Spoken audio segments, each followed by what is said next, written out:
Greetings, brave souls, and welcome to the shadowed corridors of Nocturnal Nightmares TV, where the rain doesn't just fall, it listens. Tonight, we're unraveling tales so chilling, even the thunder hesitates to roar. As the storm murmurs secrets, we'll venture into true horrors that squirm in the dark corners of reality. If your spine tingles, pledge your courage. Smash subscribe and let the algorithm know you dare to linger here. Drop a drop of blood in the comments if you're watching from a place the night has already claimed. Your support fuels our descent into the abyss. Now, steady your pulse, lock your screen's glow, and let the whispers of these stories crawl into your ears. The darkness is listening. Are you? The chain of whispers. The rain hammered against the window pane, mirroring the relentless drumming in my head. It had been 3 weeks since I'd been foolish enough to play the game, 3 weeks of mounting dread. It started as a harmless dare, a late-night curiosity fueled by cheap gin and the heady atmosphere of a vintage bookshop's back room. The chain of whispers, Amelia had breathed, her eyes gleaming with mischief. Legend says it started in Prague, back in the 1800s. A cursed game, whispered from tongue to tongue. I ever the cynic had scoffed. Cursed? Amelia, you're reading too much Gothic literature. She just smiled, a knowing, unnerving smile. The rules are simple. You whisper a secret, a true secret, something you've never told anyone, to a complete stranger. They then whisper a secret to another stranger, and so on. The chain continues until, well, no one knows exactly when it ends. That night, fueled by liquid courage and a morbid curiosity, I played. I found a young man sitting alone at the bar, nursing a beer and radiating an air of quiet melancholy. I approached him, my heart hammering against my ribs. "Excuse me," I'd said, my voice barely a whisper. "Can I tell you a secret?" He'd looked up, surprised. Then, a subtle flicker of interest crossed his face. "Sure," he'd replied, his voice a low rumble. And I told him, the secret I'd carried for years, the one that gnawed at my conscience. A small, selfish act from my youth that had had unforeseen consequences. Confessing it to a stranger felt strangely liberating. A weight lifted from my soul. I'd walked away feeling lighter, almost giddy. That was my first mistake. The next night I heard it, a faint whisper, barely audible above the hum of the refrigerator. It sounded like my name, distorted and elongated, like a word stretched on a rack. I dismissed it as fatigue, stress. I'd been working long hours on a particularly demanding project, but the whispers grew louder each night. They started as indistinct murmurs, then coalesced into fragments of sentences. Guilty, unforgiven, time is near.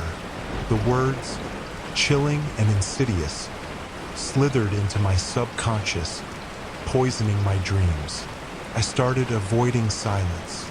I filled my apartment with music, the television blaring, anything to drown out the whispers. But they persisted, weaving their way through the noise, a constant, relentless reminder of the game I'd played. I tried to rationalize it, to find a logical explanation. Could it be a gas leak causing auditory hallucinations? Could I be suffering from some kind of mental breakdown brought on by stress and the weight of my secret? I went to a doctor who prescribed anti-anxiety medication and suggested therapy. The pills numbed the edges of my fear, but the whispers remained. Then came the dream. I was standing in a vast, empty space, surrounded by swirling gray fog. In the distance, a figure emerged, shrouded in shadows. It moved with an unnatural grace, gliding towards me like a phantom. As it drew closer, I could see its face, pale and gaunt, with eyes that burned with an unholy light. It raised a skeletal hand and pointed a long, bony finger at me. "I am coming for your soul," it whispered, the voice a chilling echo that reverberated through the void. I woke up screaming, drenched in a cold sweat. From then on, the whispers took on a new, terrifying clarity. No longer were they vague pronouncements of guilt and doom. Now they were personal, directed specifically at me. Tick-tock, tick-tock, they would taunt. "The clock is ticking. Your time is running out." I tried to research the chain of whispers, hoping to find a way to break the curse, to stop the relentless advance of whatever malevolent force I had unleashed. But all I found were fragmented stories, urban legends, and cautionary tales. No one knew how to end it. I contacted Amelia, desperate for answers, but she denied everything, claiming it had all been a joke, a drunken fabrication. I saw the fear in her eyes, though the tremor in her voice. She knew more than she was letting on.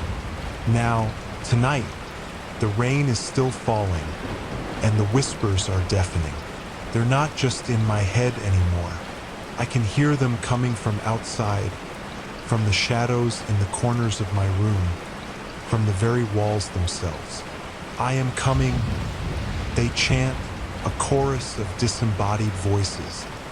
"I am almost here. I am writing this because I know this is the end. I can feel it, the cold, creeping dread that is tightening its grip on my heart. I don't know what awaits me, but I know it's not good. So let this be a warning to anyone who dares to dabble in the dark arts, to anyone who believes that some things are better left unsaid, secrets better left buried, because the chain of whispers is real, and once you're on it, there's no escape. I can hear it now, the scraping of fingernails on my door, a low, guttural growl that sends shivers down my spine. I am here. Goodbye. The dinner guest. The grandfather clock in the hall chimed 8.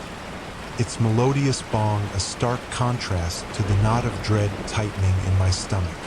Tonight was the full moon, and that meant he was coming. I told myself it was just a tradition now, a bizarre ritual etched into the fabric of my life, but the primal fear never truly faded. We called him the guest. No one knew his real name, if he even had one. He'd simply arrived, unbidden, one full moon night years ago. My grandfather, a man known for his stoicism and perhaps a touch of madness, had welcomed him in. Gramps claimed he was bound by an ancient pact, a debt owed by our lineage to something. He never elaborated, and now he was gone, leaving me, his sole heir, to uphold the tradition. The guest was unsettling, tall and gaunt, with eyes that seemed to absorb light rather than reflect it. He was always impeccably dressed in a dark, almost Victorian suit, and carried with him an air of ancientness that made the hairs on my neck stand on end. He never spoke much, just grunted a greeting and waited for dinner to be served. Except we never served him. He always brought his own meat. The first few years, the meat was unidentifiable, dark, sinewy, and smelling faintly of damp earth. We'd all pick at our own food, pretending not to notice the unsettling slab taking up half the table. Over time, the meat became more familiar. Rabbit 1 month, venison the next. He never explained where it came from, and I learned not to ask. Curiosity, I suspected, was a dangerous game with the guest. I fortified myself with a generous glass of red wine and adjusted the silverware for the 6th time. My wife, Sarah, squeezed my hand. "You okay, David?" she asked, her voice laced with concern. "Just peachy, I lied, forcing a smile.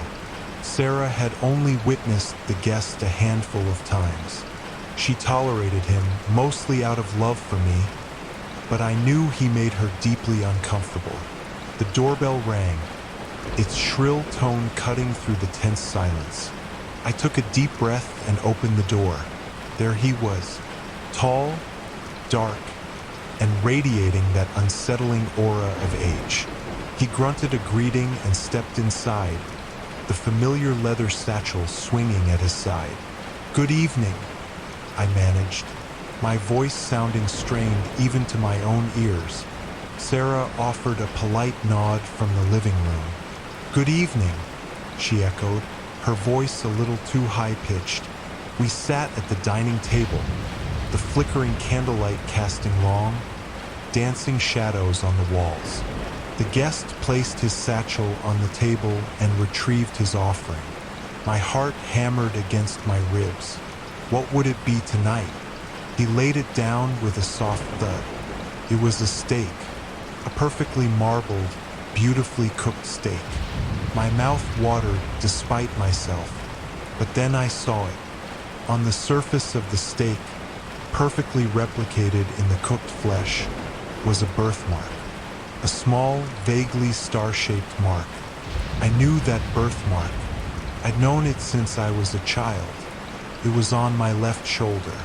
My blood ran cold. I stared, speechless, at the impossibly familiar mark on the impossibly alien meat. My breath hitched in my throat. Sarah gasped. "David," she whispered, her eyes wide with horror. The guest, for the first time, seemed to notice our reaction. He tilted his head, his dark eyes narrowed slightly. He picked up a silver carving knife and fork, and without a word, began to carve a slice of the steak. He ate it slowly, deliberately, his gaze never leaving mine. I felt a wave of nausea wash over me. My hand instinctively went to my left shoulder, tracing the familiar outline of the birthmark. It was still there, but the steak was too perfect, too detailed, too me. The unspoken question hung heavy in the air. Where had he gotten that meat?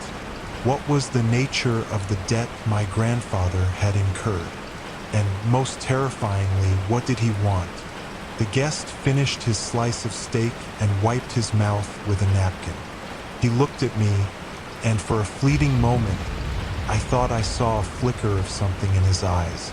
Not malice, not hunger, but curiosity. He reached into his satchel again. This time, he pulled out a small, antique-looking box. He opened it and placed it on the table. Inside, nestled on a bed of velvet, was a single, perfectly preserved feather. He pushed the box towards me. What did it mean? Was it a payment? A warning? Or something far more cryptic? The guest rose from his chair. He nodded once, a silent farewell, and walked to the door. He left the steak, the box, and the unanswered questions hanging in the air like a suffocating fog. Sarah stood up, her face pale. "David," she said, her voice trembling. "What was that?" I didn't know. I honestly didn't know. All I knew was that the debt, whatever it was, wasn't finished. The guest would be back. And next time, I feared the offering might be something much more personal. I picked up the box with the feather. Maybe, just maybe, it held a clue. Or maybe it was just another piece of the puzzle, a puzzle I was desperately trying to solve before it consumed us all. The steak, with its familiar birthmark, was a chilling reminder that the price of the past was always due, and sometimes it was paid in flesh. The debt collector. The knock echoed through the cramped apartment, a sharp, insistent rap that vibrated the chipped paint on the door. I glanced at the clock, 7:03 p.m. Too late for takeaways, too early for Jehovah's Witnesses. I reluctantly put down my lukewarm ramen and dragged myself to the door. The man standing there was a study in contrast. Impeccably tailored black suit, crisp white shirt, a tie so dark it seemed to absorb light. He looked like he'd stepped out of a movie about corporate espionage, not a dingy hallway in Brooklyn. His face, however, was pale, almost cadaverous, and his eyes held a disconcerting stillness that sent a prickle of unease down my spine. "Mr. Elias Thorne?" he asked, his voice smooth and devoid of any warmth. "That's me," I replied, instinctively taking a step back. "I'm here to collect," he stated, his eyes flicking over me, assessing, calculating. "Collect what?" I asked, my voice laced with suspicion.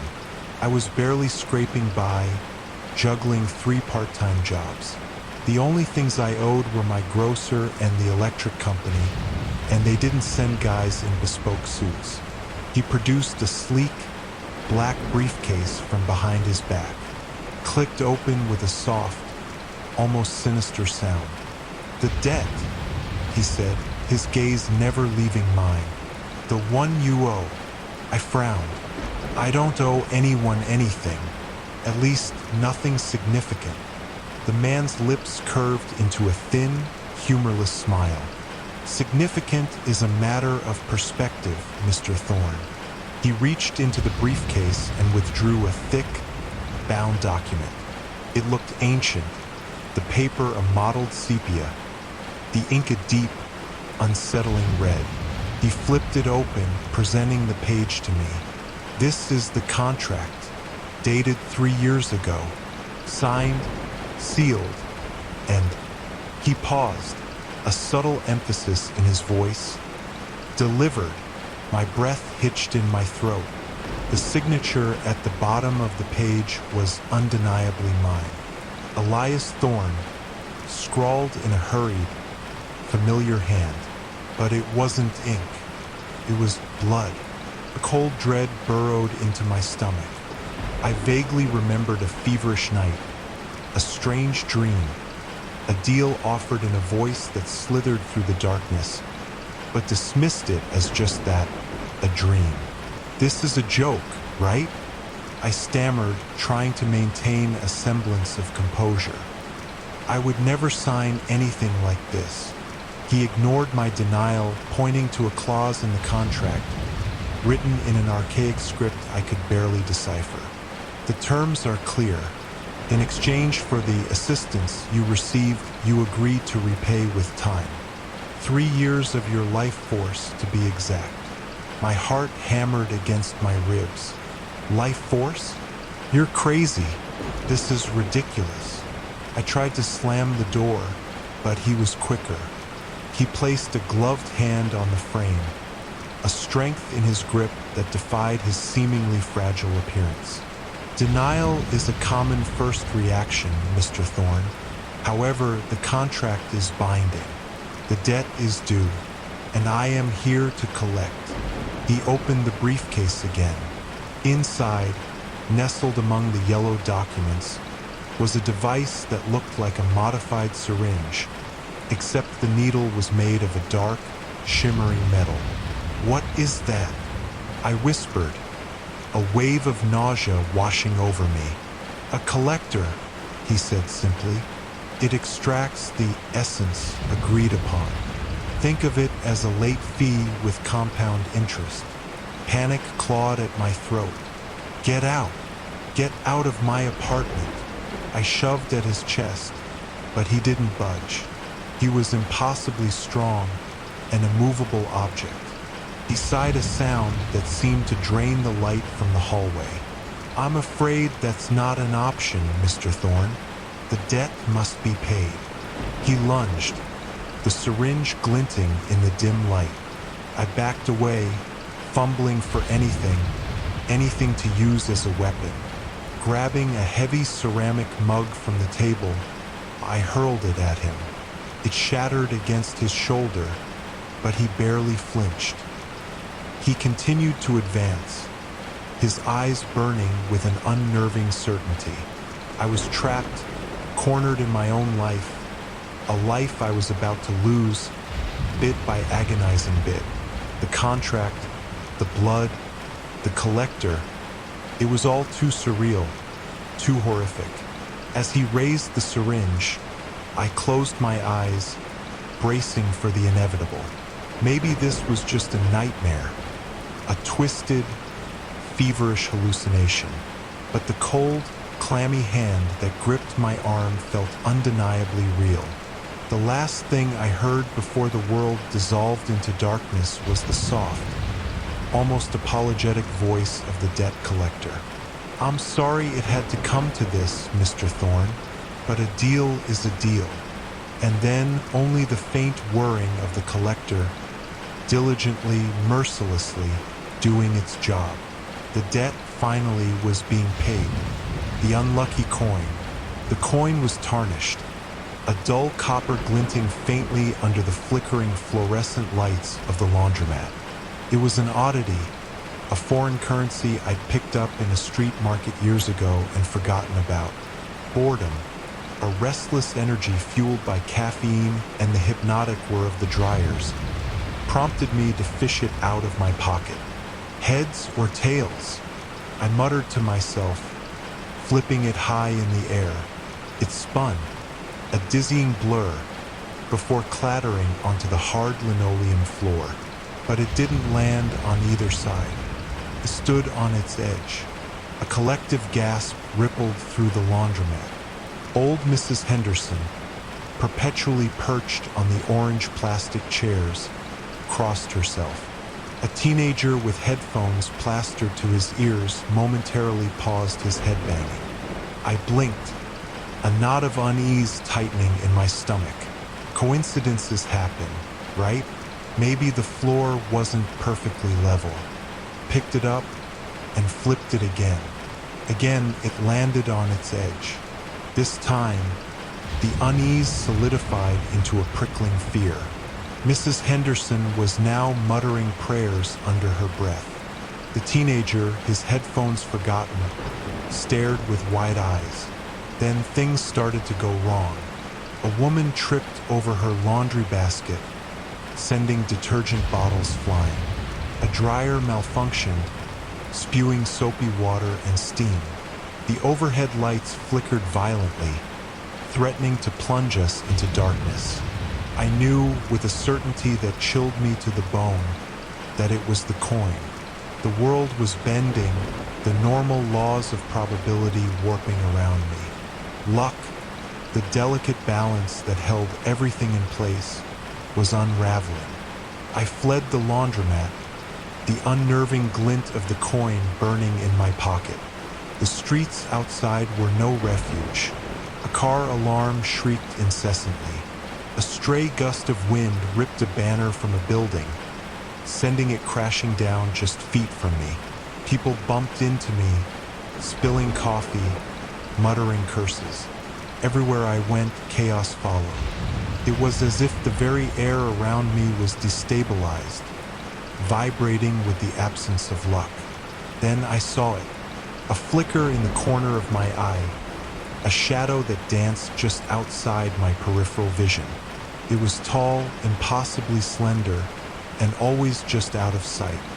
But I felt its presence, a cold, predatory hunger that resonated with the growing void of luck surrounding me. It was drawn to the coin, to the unnatural state it had created. It was feeding on the chaos, the disruption, and it was getting closer. I tried to get rid of the coin. I threw it into a storm drain, but it somehow reappeared in my pocket. I buried it deep in the park, only to find it nestled on my windowsill when I woke up the next morning. The coin was attached to me, bound to me by the ripple of reality it had unleashed. Desperation gnawed at me. I delved into ancient texts, scouring the internet for any clue, any solution. The legends spoke of artifacts of power, objects that could manipulate fate. And always, in the darkest corners of these tales, were warnings about upsetting the balance, about unleashing forces beyond human comprehension. I realized the creature wasn't just feeding on the chaos. It was hunting me. It wanted the coin and it wanted me gone. I was the catalyst, the source of the imbalance. I decided I had to destroy the coin. But how do you destroy something that defies probability itself? Then I remembered something. When I first found the coin, the vendor had mentioned it was made from a meteorite. Rare, powerful metal, forged in the heart of a dying star. The only thing that could break something like that was immense heat. I found my way to a foundry, the air thick with the acrid smell of molten metal. I knew this was my last chance. As I approached the furnace, the shadow flickered again, closer than ever. I could feel the creature's presence, a suffocating weight pressing down on me. With trembling hands, I held the coin over the roaring flames. The heat seared my skin.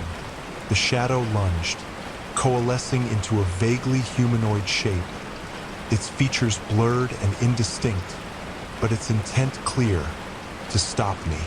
Ignoring the searing pain, I dropped the coin into the molten metal. It hissed, a tiny speck against the inferno, and then it exploded, not with a bang, but with a ripple, a wave of energy that pulsed outwards, washing over me, over the foundry, over the entire city. The shadow shrieked, a sound that ripped through the air and vanished, leaving behind only a lingering chill. The chaos subsided. The car alarm silenced. The wind calmed.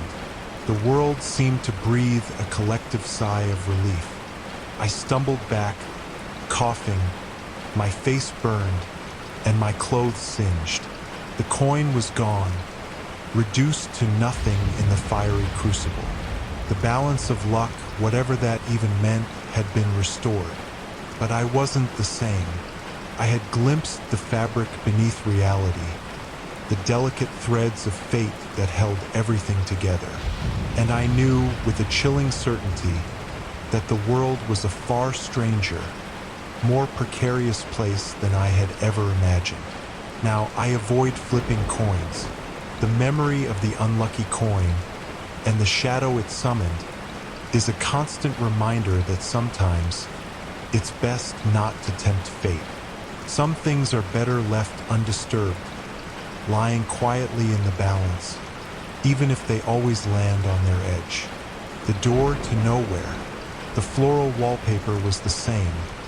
The worn rug lay in its usual spot, and the dust motes still danced in the afternoon sun. Everything was normal except for the door. A dark oak door, solid and imposing, stood flush against the living room wall where, just yesterday, there had only been wallpaper. No frame, no hinges visible on this side, just a smooth, impenetrable expanse of wood. It hadn't been there when I left for work. I was sure of it. Naturally, I'd prodded it, tapped it, even leaned against it with the force of my meager weight. It didn't budge. This was either a very elaborate prank or I was finally losing it. Given my recent track record with stress and insomnia, the latter felt more likely. I slept fitfully that night. The image of the implacable door burned into my eyelids. When morning came, I tiptoed into the living room, half expecting it to have vanished. No such luck. It was still there, silently mocking my sanity. Driven by a morbid curiosity, I reached for the handle. Cold metal met my palm. I hesitated, a knot forming in my stomach. What if this was some kind of home invasion setup? What if there was a maniac wielding an axe behind it? Taking a deep breath, I turned the handle and pushed. The air that rushed out wasn't the familiar scent of my suburban street. It was hot and dry, carrying the faint, gritty taste of sand. I peered through the opening, not my living room wall anymore. Instead, a vast expanse of desolate desert stretched before me, shimmering under a merciless sun. Cacti stood like grotesque sentinels in the distance, and the wind whispered secrets I couldn't understand. I slammed the door shut, heart pounding against my ribs. Desert? Really? I spent the day oscillating between disbelief and a frantic search for rational explanations. Carbon monoxide poisoning? A gas leak? An early onset of dementia? None of it quite fit. By evening, the door seemed to have become an accepted, albeit bizarre, fixture of my life. Like a grumpy house guest you couldn't get rid of. The next morning, I decided to be brave or perhaps just resign. I opened the door again. This time, the air was cool and sterile. The light was harsh and unforgiving. Instead of a desert, I was faced with a room. A small, square room, painted a clinical white. But it wasn't the color that made my stomach churn. It was what filled the room. Teeth. Thousands upon thousands of teeth, arranged in neat rows on shelves that lined the walls. Incisors, molars, canines, all gleaming unnaturally white under the stark light. The sheer volume of them was overwhelming, nauseating. A low, almost subliminal buzzing sound emanated from the room, making my teeth ache in sympathy. I slammed the door shut again, gagging. I didn't think I'd ever be able to brush my teeth normally again. I tried to ignore the door for the rest of the day, but it loomed large in my thoughts, a constant, unsettling presence. What horrors lay behind it? What sick joke was the universe playing on me? That evening, fueled by several glasses of wine and a reckless sense of defiance, I approached the door once more. This time, I opened it without hesitation. The air that wafted out was thick, heavy with the scent of sulfur and decay. The light was a flickering, infernal red. And the room? The room was vast, cavernous, filled with shadows that danced and writhed. And in the center, seated on a throne of bone, was him. He was just as the legends described. Horns curling from his brow, eyes burning with unholy fire, a sardonic smile twisting his lips. He radiated an aura of ancient power, of unimaginable cruelty. I should have screamed, should have run, but I was frozen, trapped in the gravity of his presence. He leaned forward, his gaze piercing me to my very soul. His voice, a low, resonant growl, echoed through the cavernous space. "Welcome," he said, the smile widening. "Welcome to hell." The music box. The dust motes danced in the single shaft of sunlight slicing through the gloom of the antique shop. Old Man Hemlock, perched on his stool behind the counter, wheezed a little as I approached, his eyes, magnified by thick spectacles, following my every move. "Something catch your eye, Mr. Davies?" he croaked, his voice like rusted hinges. I gestured to the chipped wooden box on a high shelf, nestled amongst porcelain dolls with vacant stares and tarnished silver trinkets. "That music box. May I see it?"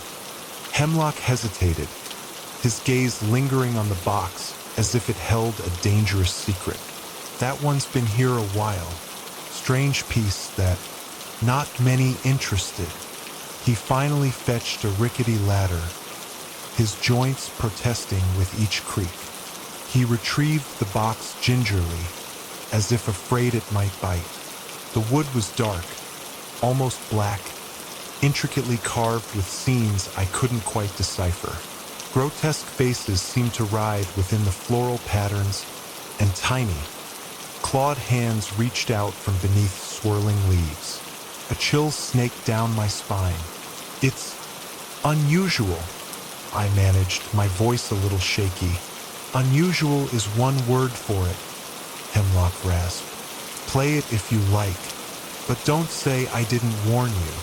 He placed it on the counter, and I hesitantly lifted the lid. A delicate, Almost mournful melody tinkled out, ethereal and unsettling. It was a tune I knew, or rather, a tune that knew me. A tune that clawed at the edges of my memory, pulling at fragments of childhood nightmares. As the music played, a cold dread settled over me, a feeling of impending doom so profound it made my stomach churn. It was the same feeling I'd had as a boy, waking up screaming in the middle of the night, the echo of this very tune clinging to the silence of my room. The music stopped. "Well?" Hemlock asked, his eyes gleaming with an unnerving knowing. Intrigued, I swallowed hard, trying to dislodge the lump in my throat. "How much?" He named a price far too low for such an intricately crafted piece. I paid without haggling, the box feeling heavy and cold in my hands as I left the shop. That night, the phone rang. It was my cousin, Sarah, sobbing uncontrollably. My Aunt Mildred, a woman I hadn't seen in years, had passed away in her sleep. Gone, just like that. The music box sat on my bedside table, its silence mocking. I knew then. I knew why the tune was so familiar, why the dread was so potent. Every time that music played, someone died. Someone I knew, however distantly. I tried to dismiss it as coincidence. Grief makes us see patterns where none exist. But the next day, I succumbed to the morbid curiosity. I opened the box again. The same haunting melody filled the room. The same icy fear gripped my heart. 2 hours later, I received a call from my old college roommate, Mark. His father, a jovial man who always had a kind word, had suffered a sudden heart attack, dead. The music box was no longer an antique. It was a curse. I tried everything to get rid of it. I shoved it in the attic, hoping it would just disappear. I tried to bury it in the woods, but somehow it always reappeared, sitting innocently on my kitchen counter, its dark wood gleaming under the fluorescent light. Now here I sit, the box in front of me. It's been a few months since I last played it, months of relative peace. But the music box is winding down. I can hear it, a faint, almost imperceptible whirring, a mechanical heartbeat counting down to oblivion. Someone is going to die. I know it. I can feel it. My wife, Emily, is away on a business trip. My neighbor, a kindly old woman who waters my plants when I'm out, is in good health as far as I know. My own health is precarious, a lifetime of bad habits finally catching up with me. The whirring is getting louder. I could destroy it, smash it to pieces with a hammer, burn it to ashes. But something stops me, a morbid fascination, a twisted sense of responsibility. Perhaps I feel that if I destroy it, the curse will simply find another vessel, another victim. The whirring stops. Silence. Thick, suffocating silence. The phone rings. My hands tremble as I reach for it. I know who will be on the other end, their voice choked with grief. I just don't know who they'll be grieving for. I hesitate. Should I answer it? Part of me wants to know, to confirm my suspicions, to face the horror head-on. But another part of me, a desperate, clinging part, wants to hold on to this moment of uncertainty, this brief reprieve before the inevitable darkness descends. The phone rings again, and again. I close my eyes. I take a deep breath, and I finally lift the receiver. The last human. I still remember that fateful day when I woke up to find that everyone else had vanished. The streets were empty, the stores were stocked, and the phone still worked, but there was no one to answer. I was alone. At first, I thought it was some kind of joke or a mass disappearance, but as the days turned into weeks, I realized that I was the last human being on Earth. I tried to keep myself busy, scavenging for food and supplies, but the loneliness was unbearable. One day, I found a voicemail on my phone that sent chills down my spine. "You're not supposed to be here. They are coming for you," the message said. I had no idea who had left it or what it meant, but I couldn't shake the feeling of dread that it inspired. As night began to fall, I heard strange noises outside my door. At first, I thought it was just my imagination, but then I saw a creature lurking in the shadows. It was hungry for my flesh, and I barely managed to escape with my life. Another voicemail came the next day. "Do not go outside at night. Stay in the light, but whatever you do not go outside at night." I took the warning to heart and stayed indoors after dark, huddled in the corner with a flashlight and a knife. But the creature was relentless. It would claw at my windows and scratch at my doors, trying to get in. I could hear its growls and snarls, and I knew that it was only a matter of time before it broke through. I started to wonder if I was losing my mind. Maybe the loneliness was getting to me, and I was imagining the whole thing. But then I found a note on my kitchen table, written in a handwriting that was not my own. "We are watching you," it said. I knew then that I wasn't alone. There were others out there, others who wanted to hurt me. I had to find a way to protect myself. I started to fortify my home, boarding up the windows and reinforcing the doors. I set traps outside, hoping to catch the creature off guard. I even started to carry a gun with me at all times, just in case. But no matter what I did, the creature always found a way in. It would appear out of nowhere, lunging at me with its sharp teeth and claws. I fought back with everything I had, but I was no match for its strength and ferocity. One night, as I was huddled in my bedroom, I heard a familiar voice on my phone. It was the same voice that had left the first voicemail. "You're not supposed to be here," it said. "They are coming for you." I realized then that the voice was right. I wasn't supposed to be here. I wasn't meant to survive this long, but I couldn't give up. I had to keep fighting. I grabbed my gun and headed outside, determined to face the creature once and for all. I could hear its growls in the distance, and I knew that it was close. As I rounded the corner, I saw it. The creature was standing there, staring at me with its glowing eyes. It was huge, at least twice my size, with sharp teeth and claws that could tear me apart. But I didn't back down. I raised my gun and fired, hitting the creature right in the chest.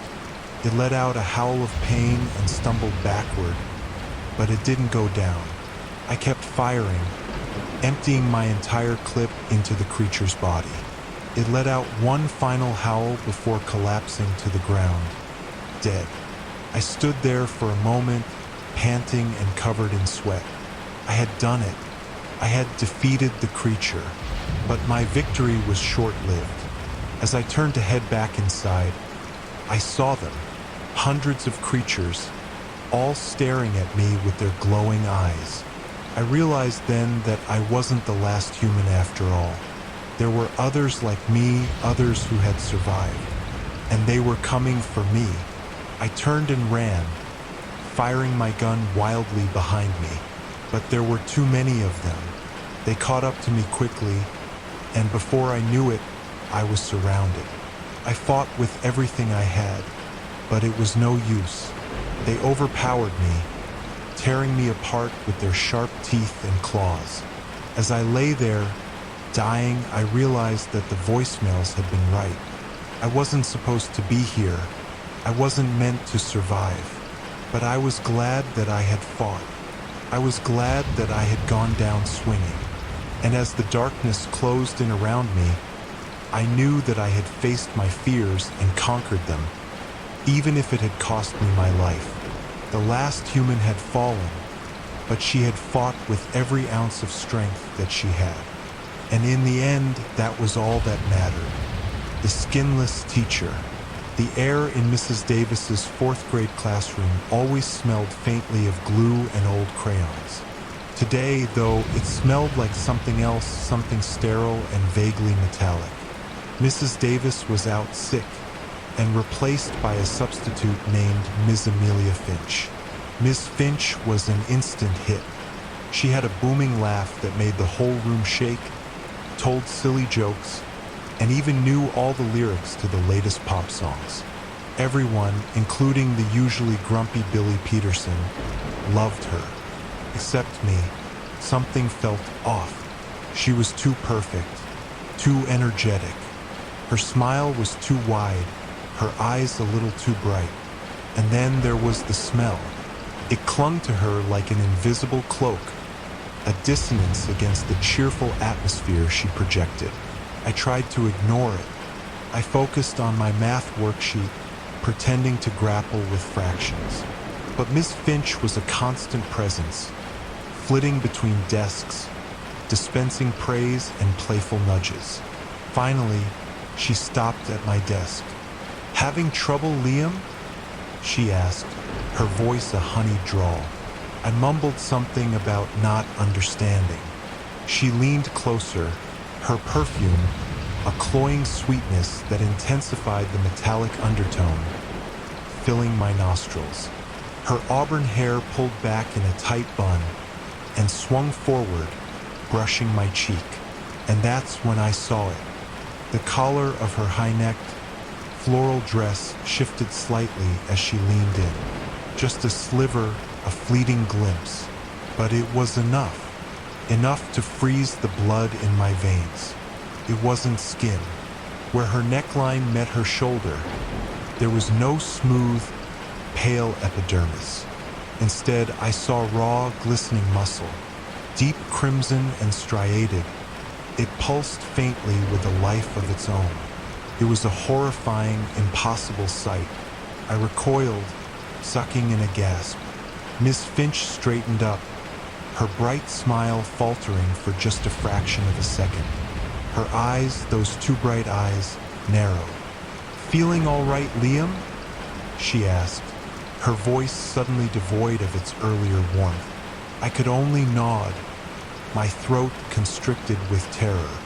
I avoided her gaze, fixating on the fraction written on my worksheet, my mind racing. Had I imagined it? Was I just seeing things? But the metallic smell was overwhelming now, and I could feel her eyes on me, boring into my skull. For the rest of the day, I was a prisoner in my own skin. Every time Miss Finch got close, I flinched. I kept my gaze resolutely fixed on my desk, trying to block out the image of the raw flesh beneath her disguise. The final bell rang with the sound of a reprieve. The other kids stampeded out, chattering excitedly about Miss Finch. I lingered, pretending to pack my backpack, waiting for the room to empty. Finally, I was alone with her. She stood by the window, silhouetted against the afternoon sun, her back turned to me. "Is there something you wanted to say, Liam?" she asked, her voice flat and emotionless. I swallowed hard, my hands clammy. I need help with the homework," I stammered, the lie a pathetic shield against my fear. She slowly turned around, her smile back in place, but this time, it didn't reach her eyes. "Of course, Liam," she said, her voice dripping with a saccharine sweetness that chilled me to the bone. She took a step towards me, and I froze, paralyzed with terror. I knew with terrifying certainty that she knew. She knew that I knew. She leaned over my desk, close enough for me to smell the metallic tang even stronger now. This time, she didn't bother to hide it. The collar of her dress was pulled down slightly, revealing more of the gruesome truth. It wasn't just her shoulder. It was her neck, too, a patchwork of raw muscle and glistening sinew, held together by some unseen force. "Don't tell anyone," Liam, she whispered, her voice a low, raspy hiss. Or you'll be next. I didn't say a word. I just nodded, my eyes wide with fear. The next day, Mrs. Davis was back. Everything felt normal again. The classroom smelled of glue and old crayons. Miss Finch was never mentioned. But I knew, and I knew that I would never forget the sight of the skinless teacher or the chilling promise in her eyes. I knew that she was out there somewhere, and I knew that I had to be careful, very careful, because she knew that I knew, and that made me a target. The forgery friend. The tremor started in my fingertips, a nervous flutter that resonated all the way to my teeth. I stared at the photo on my phone, the image blurring with the salty film gathering in my eyes. It was Lily and me, beaming, perched on the railing of the Santa Monica Pier, the Ferris wheel a glittering carousel behind us. Except, it wasn't. Not really. I zoomed in on Lily's face. There, barely perceptible, was the telltale pixel distortion around the edges of her hair, a subtle blurring where her skin met the background, a phantom limb of digital manipulation. Lily never existed. Started a month ago. A casual remark from my mom. It's nice you're finally spending time with real friends. Honey, not just that imaginary one you had when you were little. I'd laughed, showing her a picture of Lily and me at the beach. My mom's face had paled. She claimed she'd never seen the girl before. Then came the questions. My dad, concerned, asked about Lily's parents. Where did she live? What did she do for a living? Each answer felt hollow, like a lie I'd been repeating for so long.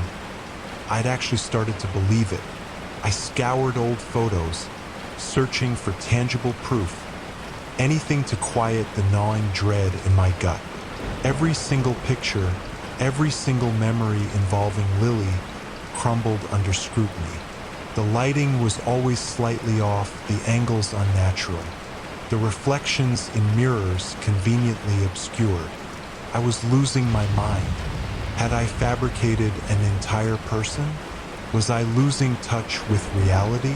Therapy sessions were scheduled. Pills were prescribed. I was told I was stressed, lonely, and desperately needed an outlet. Then, last night, the impossible happened. I was in the kitchen, pouring myself a glass of water when I heard a voice. You forgot about me, didn't you? I whirled around. There she was, Lily, standing in my kitchen, bathed in the warm glow of the overhead light. She looked exactly like the girl in the photos, only sharper, more defined. A real-life version of a digital ghost. Lily? What? How? I stammered, clutching the counter for support. Her eyes, usually bright and full of mischief, were now dark and stormy. You forgot. After everything we've been through, you just discarded me. I don't understand. I whispered, fear constricting my throat. They told me you were imaginary. Lily took a step closer, her expression softening slightly, but the edge of resentment remained. Imaginary? Do you think I'm imaginary? We spent years together. We shared secrets, dreams, nightmares. Suddenly, fragments of memories flooded my brain, laughing until our stomachs ached while camping in the backyard, crying over a broken heart while listening to Alanis Morissette, the whispered dreams we shared under a star-studded sky, memories that felt both vividly real and disturbingly fabricated at the same time. I remember, I gasped, clutching my head in my hands. But the photos, they're photoshopped. Lily's gaze hardened. They tried to erase me. They didn't want me here. Who? They? She repeated, her voice dropping to a menacing whisper. The ones who tell you what to think, what to feel. The ones who want you to be normal. I felt a prickle of unease crawls down my spine. This wasn't just about forgotten memories. This was something else, something sinister. Why are you here now? I asked, my voice trembling. Lily's eyes narrowed. To remind you, to make sure you never forget again. You need me, Alex. You always have. She took another step closer, her hand reaching out to touch my arm. But as her fingers brushed against my skin, a wave of icy cold washed over me. I recoiled, pulling away from her touch. Get out, I said, the words trembling but firm. Her expression twisted into a mask of fury. You can't do this, Alex. I am your best friend. You're a forgery? I yelled, adrenaline coursing through my veins. You're not real. You never were. Lily's eyes blazed. She lunged at me, her hands reaching for my throat. I screamed, pushing her away with all my might. But she was stronger than she looked, her grip like ice on my wrists. We stumbled, crashing against the kitchen table, sending dishes and glasses flying. As we struggled, I noticed something shimmering in the air around Lily. It was the same subtle distortion I'd seen in the photos, the almost imperceptible ripple of digital manipulation. Suddenly, I understood. Lily wasn't just imaginary. She was a construct, a meticulously crafted illusion, brought to life by something. And now she was angry. Angry that I'd betrayed her. Angry that I'd forgotten her. I knew I had to find a way to break the illusion, to shatter the forgery before it consumed me. I just didn't know how, and I was running out of time. The anger in Lily's eyes burned brighter, a digital inferno threatening to engulf me entirely. My fabricated friend was here, and she was ready to make me remember, one way or another. The blood hive. The initial sting was a dull throb, a familiar summer annoyance. I'd been careless, reaching for a ripe peach hanging heavy on the branch. The wasp, fat and furious, retaliated with a vengeance. I swatted it away, a smear of yellow and black on my palm, and cursed under my breath.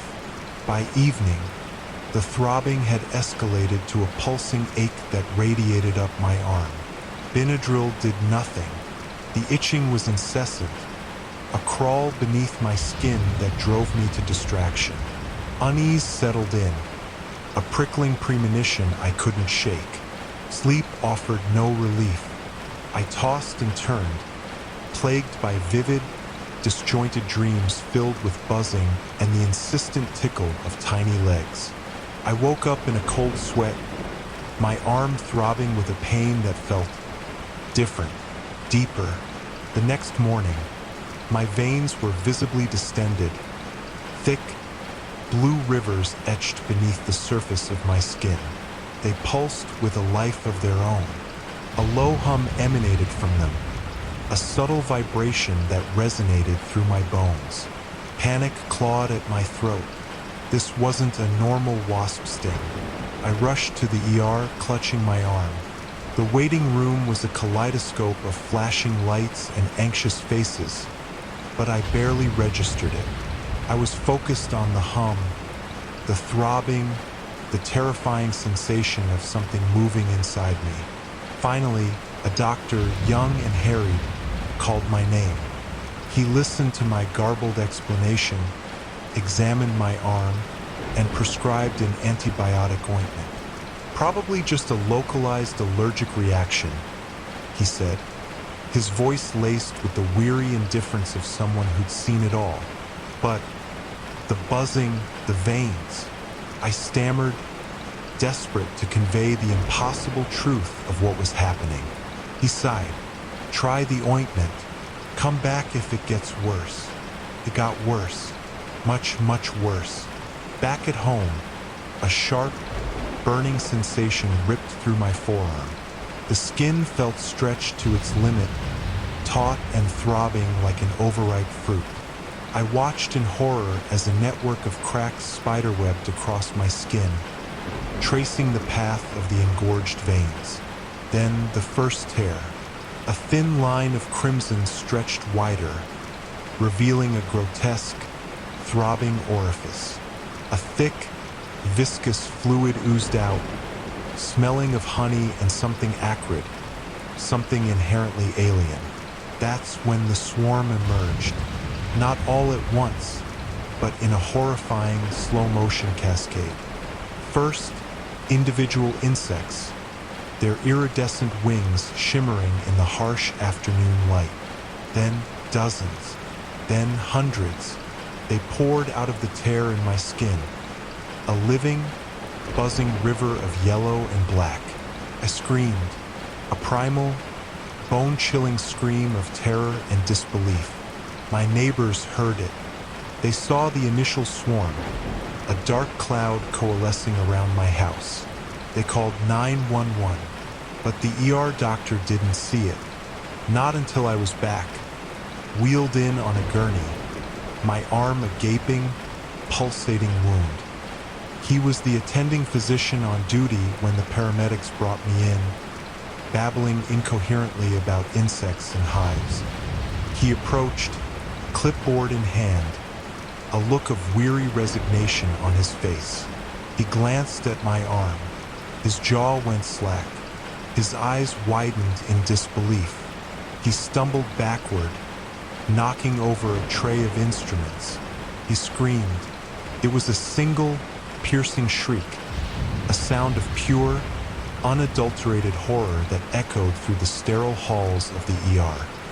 He screamed as the swarm, momentarily subdued by the antiseptic air, began to stir.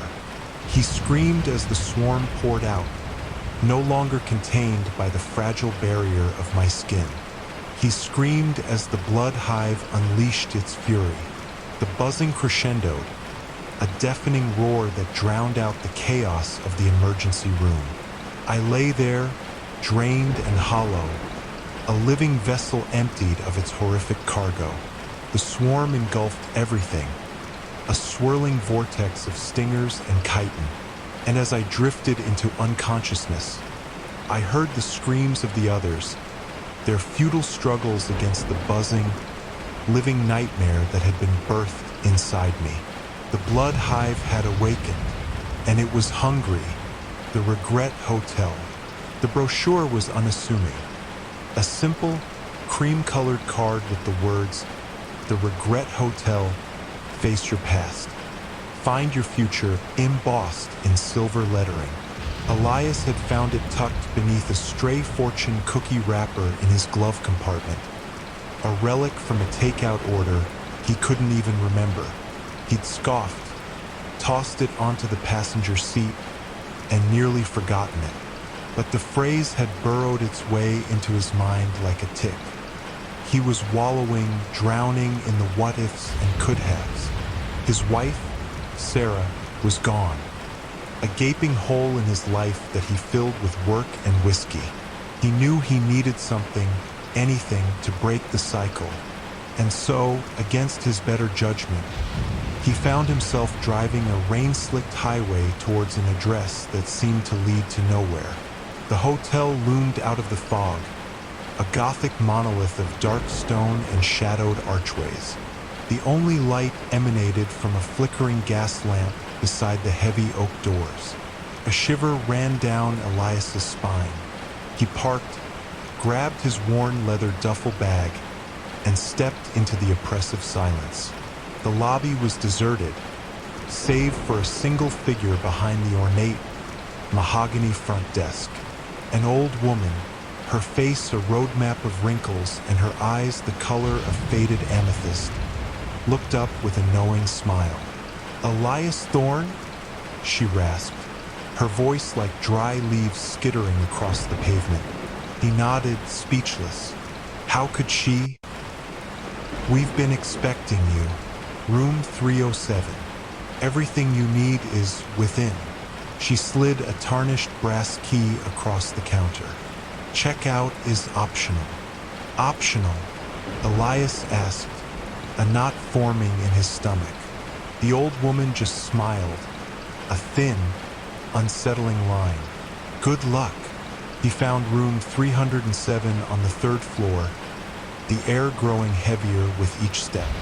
The hallway was dimly lit, the carpet a faded crimson that seemed to absorb the light. He slid the key into the lock and pushed the door open. That's when he realized something was terribly wrong. The room was sparsely furnished. A worn armchair, a small, dusty table, and a single, twin-sized bed draped in a threadbare quilt. But the door was gone. Where a solid, wooden barrier should have been, there was simply an archway leading into the hallway. He stood there, frozen, the key clattering to the floor. A wave of nausea washed over him. He took a tentative step into the room, his senses on high alert. And then he heard it, a whisper, soft as a sigh, barely audible above the creaking of the old building. "You should have told her." Elias recoiled, his heart hammering against his ribs. He turned towards the voice, searching for the source. It came again, clearer this time, echoing off the walls. "You should have told her you loved her, before she left." His breath caught in his throat. Sarah, his Sarah, the regret that gnawed at him every waking moment. He'd been too afraid, too stoic to say the words she craved. He'd held back, fearing vulnerability, and now she was gone, taking those unspoken words with her. The room began to shift, the walls blurring, the furniture dissolving into hazy figures. The whispers intensified, growing into a chorus of voices, each echoing a different facet of his regret. "You should have gone to the doctor sooner. You should have visited your mother. You should have quit that damn job." He clutched his head, trying to block out the cacophony. The regret was no longer a dull ache. It was a physical force, a suffocating weight pressing down on him. The image of Sarah shimmered into existence before him, her face a mixture of sadness and disappointment. He reached out to touch her, to tell her the words he'd held back for so long, but his hand passed right through her. "It's too late, Elias," she whispered, her voice laced with a sorrow that mirrored his own. Panic clawed at him. He was trapped, a prisoner in a nightmare of his creation. He stumbled towards the archway, desperate to escape, but the hallway had transformed into a labyrinth of corridors, each one lined with doors, each door whispering a new torment. Days blurred into nights. Elias wandered the hallways of the Regret Hotel, haunted by the ghosts of his past. He aged years in a matter of hours, his hair turning gray, his face etched with lines of despair. He ate nothing and slept little, driven by the relentless pursuit of a way out. He tried to reason with the hotel, to bargain with it. He begged for forgiveness, promised to become a better version of himself. But the only response he received was the constant, agonizing echo of his failures. Then, one morning, he awoke in his room, the whispers fainter, the room less oppressive. He looked around, noticing a subtle change. The dust seemed less thick, the light a little brighter. He walked towards the archway and saw, for the first time, a sliver of hope. The hallway was still a labyrinth, but one path seemed clearer than the others. He followed it, driven by a flickering ember of hope. He passed doors that no longer screamed at him, doors that offered glimpses of moments he could have changed but couldn't now. Finally, he reached a door unlike the others. It was made of polished oak, and instead of whispering, it stood silent. He hesitated, his hand trembling as he reached for the handle. He opened the door and stepped into a different room. It was smaller, simpler, but filled with a warm, gentle light. On the table sat a pen and a piece of paper. He picked up the pen, his hand still shaking, and he began to write. He wrote to Sarah, finally telling her everything he'd been too afraid to say. He wrote to his mother, apologizing for his neglect. He wrote to himself, promising to learn from his mistakes and to live his remaining days with courage and purpose. As he wrote, the weight of regret began to lift. It didn't disappear entirely, but it became bearable, a reminder of the lessons he had learned. When he finished writing, he folded the letter and placed it on the table. He turned and walked towards the door on the opposite wall. This time there was a handle. This time he knew what he was doing. He opened the door and stepped out. He was back in the lobby, the old woman behind the desk looking up with a knowing smile. "Checking out?" she asked, her voice softer now. Elias nodded, a single tear tracing a path down his weathered cheek.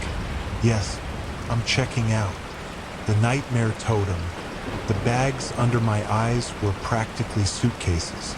Another night, another losing battle against the monstrous parade held hostage in my head.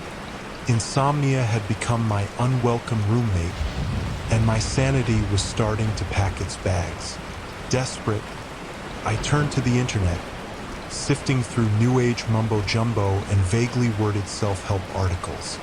Finally, I stumbled upon something that resonated, a whisper of ancient folklore, dream totems. The idea was simple enough. Carve a figure from wood, imbue it with the intention to repel nightmares, and let it stand guard while you sleep. I, a man whose artistic talents peaked in 3rd grade with lopsided clay ashtrays, decided this was my best shot. I bought a block of fragrant cedarwood. It sent promising peace and tranquility from a local craft store. For days, I labored in my garage, hacking away with dull chisels and a butter knife. The finished product resembled less a guardian spirit and more a deformed garden gnome. But I poured my heart and exhaustion into it. I painted it a deep, calming blue and named it the Repeller. That night, I placed the Repeller on my nightstand, a silent, somewhat pathetic sentinel. I closed my eyes, fully expecting to toss and turn until dawn. But something extraordinary happened. I slept, really slept. No shadowy figures, no relentless chases, just nothing. For weeks, the Repeller worked like a charm. My colleagues commented on my renewed energy. My wife said I was finally pleasant to be around in the mornings. I felt like a new man, reborn from the ashes of perpetual tiredness. Then the dreams stopped being absent. They became delayed. They started subtly, a flicker of movement in my peripheral vision that, upon closer inspection, led to nothing. A chilling whisper carried on the wind that vanished before I could decipher it. I dismissed them as hallucinations, the residue of my sleep-deprived past. But then came the day I saw the spider. It wasn't just any spider. It was the spider from my oldest, most terrifying nightmare. A grotesque, hairy monstrosity with eyes like gleaming black beads. In my dream, it would crawl down from the ceiling, its hairy legs tickling my face before I woke up screaming. I saw it clinging to the corner of my office ceiling, right above Brenda from accounting. I gasped, my heart hammering against my ribs. Brenda, oblivious, continued to tap away at her keyboard. I blinked. It was gone. "Rough night, Mark?" Brenda asked, looking at me with concern. "Yeah, just tired," I mumbled, trying to regulate my breathing. But I knew it wasn't just tiredness. The Repeller wasn't banishing my nightmares. It was pushing them into the waking world. The appearances grew more frequent, more vivid. The shadowy figure that lurked in the corners of my childhood home appeared on the subway platform. The teeth-filled grin that chased me through endless corridors manifested in the reflection of a store window. My life became a waking nightmare. I was constantly on edge, scrutinizing every shadow, every reflection. My anxiety skyrocketed. My wife, worried sick, suggested therapy. I couldn't tell her the truth. How could I explain I was being haunted by the monsters I dreamed up? I started to resent the repeller. The grotesque little statue that had promised salvation had instead delivered a personalized brand of hell. It sat on my nightstand, its calming blue paint now mocking me with its deceptive tranquility. One night, driven to the brink of madness, I grabbed the repeller and stormed out into the backyard. I was going to destroy it, obliterate the source of my waking torment. As I raised it above my head, ready to smash it against the patio, I saw it, the creature from my worst nightmare. The one I hadn't dared think about, the one I had successfully repressed for years. My father. Not my real father, but the distorted, monstrous version that haunted my childhood. A towering figure with a booming voice and eyes filled with cold disappointment. He stood in the shadows of the garden shed, his face contorted in a perpetual frown. He pointed a long, accusing finger at me.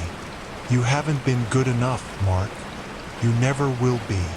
The words, the same words that echoed in my nightmares, pierced me like daggers. I stumbled backward, dropping the repeller with a thud. Then, just as suddenly as he appeared, he was gone. The shadows remained, but he was no longer there. I sank to the ground, trembling. The realization hit me like a physical blow. The repeller hadn't just banished my nightmares. It had forced me to confront the root of them. My fears, my anxieties, my deepest insecurities. I picked up the repeller, its rough surface strangely comforting in my shaking hand. Maybe it wasn't a ward against bad dreams. Maybe it was a mirror, reflecting the darkness I had been trying to ignore. I went back inside, placed the repeller back on my nightstand.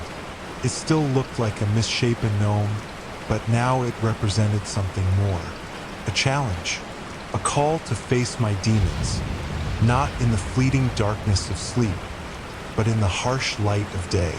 The nightmares might still come, both in dreams and in waking moments, but now I knew I wasn't powerless against them. I had found the totem, but the real battle was internal, and I finally was ready to fight. The final audience. The spotlight was a malevolent eye, searing a hole in the darkness. I adjusted the microphone, the cold metal a poor comfort against the damp clamminess of my palm. The velvet seats of the majestic theater stretched before me, a sea of obsidian swallowing the meager light. Empty, utterly, irrevocably empty. "All right?" I said, my voice cracking, the sound swallowed by the vastness of the space. "So, anyone order a comedian?" Silence. Of course, silence. I knew the deal. Last night, after bombing harder than the Luftwaffe, a voice, raspy and ancient, had slithered into my ear as I packed my jokes into a threadbare suitcase. "We'll take you when the crowd roars." Roar. This was the antithesis of a roar. This was the sound of forgotten dreams and dusty regrets. This was the sound of my career. I told my first joke. A weak, recycled bit about my ex-girlfriend's obsession with collecting porcelain dolls. It always got a polite chuckle at open mics. Here it hung in the air like a stale fart. I plunged on, fueled by a cocktail of desperation and morbid curiosity. I told another joke, and another weaving through my repertoire, each punchline landing with the thud of a lead brick. The silence was a tangible thing, pressing against me, suffocating me. Then it happened. A single, throaty chuckle. It echoed through the theater, bouncing off the ornate ceiling, morphing into a low, rumbling laughter that seemed to emanate from the very walls. It wasn't a human laugh. It was deeper, richer, ancient. It resonated with something primal within me. I froze, my heart hammering against my ribs. "Hello!" I croaked, my voice barely a whisper. The laughter intensified, filling the theater, growing into a cacophony of mirthful roars. A chorus of unseen voices joined in, each laugh unique, yet all laced with the same unsettling undercurrent. It was terrifying, exhilarating, utterly insane. I kept going. Driven by a strange, manic energy, I unleashed my best material, jokes I'd guarded for years, observational humor honed to a razor's edge. The laughter swelled with each punchline, a tidal wave of amusement washing over me. I felt good, really good, better than I'd ever felt on stage. The fear receded, replaced by a giddy euphoria. These weren't polite chuckles. This wasn't the forced laughter of pity. This was genuine, unadulterated joy. This was the roar. As the laughter reached a fever pitch, the stage began to tremble. Cracks appeared in the plaster. The chandelier above me swayed precariously. The air crackled with an unnatural energy. Suddenly, the laughter stopped. Silence descended again, thicker this time, pregnant with anticipation. In the darkness, I saw them, forms coalescing from the shadows, indistinct shapes shifting and swirling, drawing closer. They were tall, impossibly tall, their features obscured, but I felt their eyes on me, burning with an ancient light.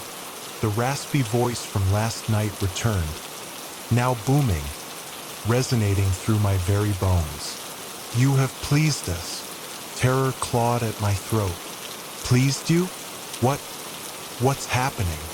One of the figures extended a hand, a gauntlet hand that seemed to stretch on for infinity. "We said we'd take you when the crowd roared, and you made them roar." I understood. I was being taken. Not to a bigger stage, not to a better agent, not to fame and fortune. I was being taken to somewhere else. I looked out at the empty seats one last time, a strange sense of peace settling over me. I had finally found my audience, an audience that appreciated my humor, an audience that roared with genuine laughter. It just happened to be an audience from beyond the pale. I took the extended hand. The world dissolved into a kaleidoscope of colors and shapes. Then darkness, and then more laughter, the sound of nothing. The world exploded in a symphony of screeching metal and shattering glass. Then abruptly it stopped. Not just the sounds of the crash, but everything. The ringing in my ears, the distant hum of traffic, the frantic thumping of my own heart, all gone. Silence. It wasn't the absence of noise.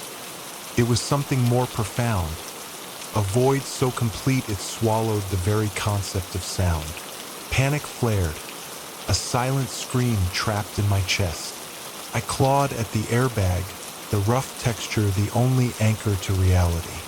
Outside, through the cracked windshield, I could see blurred shapes, faces contorted with concern. Flashing lights painting the scene in a dizzying strobe. They were shouting, I assumed, but I heard nothing. Nothing. Days bled into a sterile haze of doctors, tests, and worried faces mouthing words I couldn't understand. The diagnosis was blunt. Severe traumatic brain injury, auditory nerve damage, possibly permanent hearing loss. My life, once vibrant with music, conversations, and the comforting rhythm of the everyday, was now a silent film. I retreated into myself, a prisoner in a sensory deprivation chamber of my own making. I refused to learn sign language, unwilling to accept this silent existence. Instead, I relied on written notes and the increasingly weary patience of my family. One evening, weeks after the accident, I sat alone in my room, staring at the blank page of a notebook. Frustration simmered inside me, a silent scream building to a boiling point. I wanted to hear, to feel, to connect. I wanted my life back. Then, in the oppressive silence, I heard it. Not a sound, not in the traditional sense. It was more a feeling, a vibration deep within my skull, a whisper that bypassed my ears entirely. I've been waiting for you to listen. My breath hitched. I looked around the room, a frantic, silent question etched on my face. Who was there? What was this? The whisper came again, stronger this time, a resonant echo in the void. For so long, you've been drowning in the noise, the superficial, the meaningless. Now you can finally hear the truth. Terror warred with curiosity. I grabbed the notebook and scribbled, "Who are you? What do you want?" A moment of agonizing stillness. Then the whisper, amplified this time, filled my entire being. I am the silence between the stars, the space between breaths, the potential within every moment. I am the universe, and I am waiting for you to listen to what you truly are. The words resonated, vibrating through my very core. It was as if a dusty lens had been removed from my perception. I saw not with my eyes, but with something deeper, truer. I saw the interconnectedness of everything, the delicate dance of energy that pulsed beneath the surface of reality. The silence wasn't empty. It was overflowing with information, with understanding, with connection. You were so busy listening to the world outside, you never heard the symphony within. The voice continued, its tone now gentle, almost mournful. I closed my eyes, letting the silence wash over me. I felt the rhythmic pulse of my own blood, the subtle shift of energy in the air, the silent plea of the wilting plant on my windowsill. It was overwhelming, terrifying, and utterly beautiful. Learning to navigate this new reality was a slow, arduous process. I learned to read faces with a clarity I never possessed before, to understand emotions through the slightest shift in posture. I discovered a deep empathy, a profound connection to the world around me that had been hidden behind the cacophony of sound. The silence remained, a constant companion, but it was no longer a prison. It was a gateway, a pathway to a deeper understanding. I learned to listen not with my ears, but with my heart, with my soul, with the very essence of my being. And sometimes, in the quietest moments, I still hear the whisper, "I've been waiting for you to listen." And I smile, a silent, profound smile, because now, finally, I understand. The sound of nothing is everything. The forgiveness well. The forgiveness well stood on the edge of town, nestled between the whispering woods and the crooked path leading to Widow Willow's farm. It was an old thing, built of moss-covered stones, and the legend whispered around the local pub was that it held secrets older than the town itself. They said if you wrote down a grudge, a resentment that festered in your soul, and dropped it into the well, you'd find peace. I'd scoffed at the tales for years, a pragmatic accountant with no time for folklore.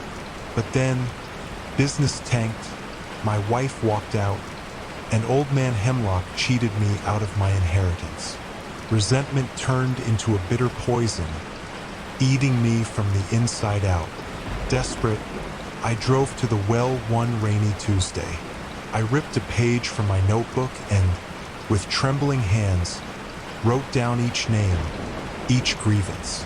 Eleanor for leaving, Hemlock for stealing, the bank manager for the loan he wouldn't grant. I folded the paper into a tight little square, the edges digging into my palm, and dropped it into the dark, silent mouth of the well. The feeling that followed was unexpected. A lightness bloomed in my chest, a sense of unburdening I hadn't felt in years. It was real, tangible. I went home, slept soundly for the first time in months, and woke up feeling, if not happy, then at least neutral. Then things got weird. 2 days later, I heard Eleanor was gone, vanished. Her apartment was empty. Her car was still parked outside. Nobody knew where she'd gone. The police treated it as a missing person case, but I felt a chill run down my spine. Next, it was Hemlock. He disappeared from his office, his house, the face of the earth. No signs of struggle, no ransom demands, just gone. The bank manager, a portly, balding man named Mr. Davison, simply didn't show up for work. His colleagues assumed a sudden illness, but when they checked his house, it was empty. His car, his clothes, everything was gone, as if he'd never existed. The pattern was terrifyingly clear. They were disappearing. The people I'd resented, the people whose names I'd consigned to the forgiveness well, were simply ceasing to be. Panic gnawed at me. I drove back to the well, the rain blurring my vision, the tires slipping on the muddy path. When I arrived, I peered into the murky depths. It wasn't water I saw. It was paper, a mountain of it, crumpled, folded, scribbled on scraps. The well was overflowing, choked with grudges. The sheer volume was staggering, the weight of all that bitterness pressing down on me. I scrambled back, my heart hammering against my ribs. This wasn't a well of forgiveness. It was a well of something far more sinister. A well that granted wishes, perhaps, but with a terrible price. The townsfolk were starting to notice. Whispers turned into concerned glances. The disappearances were too numerous to ignore. They'd start looking for answers, and they'd find the well. I knew I had to do something, destroy it, fill it in. But what if that unleashed something even worse? Then I remembered the legend. It said the well was older than the town, older than anyone knew. Perhaps there was a way to reverse the process, a way to forgive. But how can you forgive someone who's gone? Days turned into weeks. The uneasiness in town grew thick and suffocating. I spent hours in the library, poring over dusty tomes, searching for any mention of the well, any hint of a solution. Finally, I found it. A fragmented passage in an obscure book on ancient folklore. The well takes what is willingly given. To reclaim, one must offer a greater sacrifice. Forgiveness, truly felt, not just written on a page. It was a riddle, a paradox. How could I truly forgive when the injustice felt so raw? But I knew it was the only way. One cold, starless night, I walked back to the well. This time I carried no paper, no pen. I stood before it, the stench of damp paper filling my nostrils. I closed my eyes and forced myself to remember Eleanor. Not the bitterness of her leaving, but the joy we had shared, the laughter, the love. I remembered Hemlock, not as the cheating old man, but as a fellow human, flawed and vulnerable. I tried to see them not as villains, but as people caught in the currents of life, making mistakes, just like me. It was excruciating. Each act of forgiveness felt like tearing a piece of myself away. But as I focused, As I genuinely wrestled with my anger and resentment, something shifted. The weight on my chest eased. The bitterness began to dissipate. I spoke aloud, into the darkness, my voice raspy with emotion. Eleanor, I forgive you. Hemlock, I forgive you. Mr. Davison, I forgive you. Then I waited. Nothing happened. The well remained silent, its dark depths unchanged. I felt a crushing wave of despair. Had I failed? I turned to leave, defeated. Then I heard it, a faint sound, like the rustling of leaves. I turned back to the well. The level of paper within was slowly, almost imperceptibly, receding. I kept forgiving. I forgave my parents for their shortcomings, my childhood bullies, and the drivers who cut me off in traffic. Each act of forgiveness seemed to lighten the weight within the well and within me. Finally, after what felt like an eternity, the well was almost empty. Just a few scattered scraps of paper remained. I knew then I had done it. The next morning, Eleanor was back. Not exactly the same, but back. She looked tired, confused, but alive. Hemlock reappeared in his office, looking bewildered. Mr. Davison was at his desk, complaining of a bad cold. They remembered nothing of their disappearance, only a strange feeling of being lost in a dark, empty space. The forgiveness well still stands on the edge of town. Some say it's a place of healing, a place to let go of your burdens. I know it's something far more dangerous, a place to be approached with caution, with humility, and with a true willingness to forgive. Because the greatest sacrifice, I've learned, isn't writing down a grudge. It's letting it go. And that's a debt that can never be truly repaid. Now, I just have to resist the urge to use it again because the well isn't full anymore. It's always hungry. The smart mirror, the antique mirror hummed, a low, almost imperceptible thrum against the wall of my tiny bedroom, a frequency that vibrated in my teeth and settled in the pit of my stomach. It wasn't a new sound. I'd gotten used to it, chalking it up to the old building settling, or perhaps the overworked fridge in the kitchenette buzzing too loud, until it started talking. First, it was helpful. The blue sweater flatters your eyes. It would murmur as I wrestled with my wardrobe each morning. Or, try the pearl earrings. They'll brighten your complexion. It was like having a personal stylist, albeit one trapped in a dusty, guilt-framed prison. I named her Vivian, though I had no idea why. Then came the suggestions, not just about clothes, but about life. Tell Mark how you feel, she'd encourage. Apply for the promotion. You deserve it. These two were welcome. I was a woman who needed a push, and Vivian seemed determined to give it. But the tone shifted.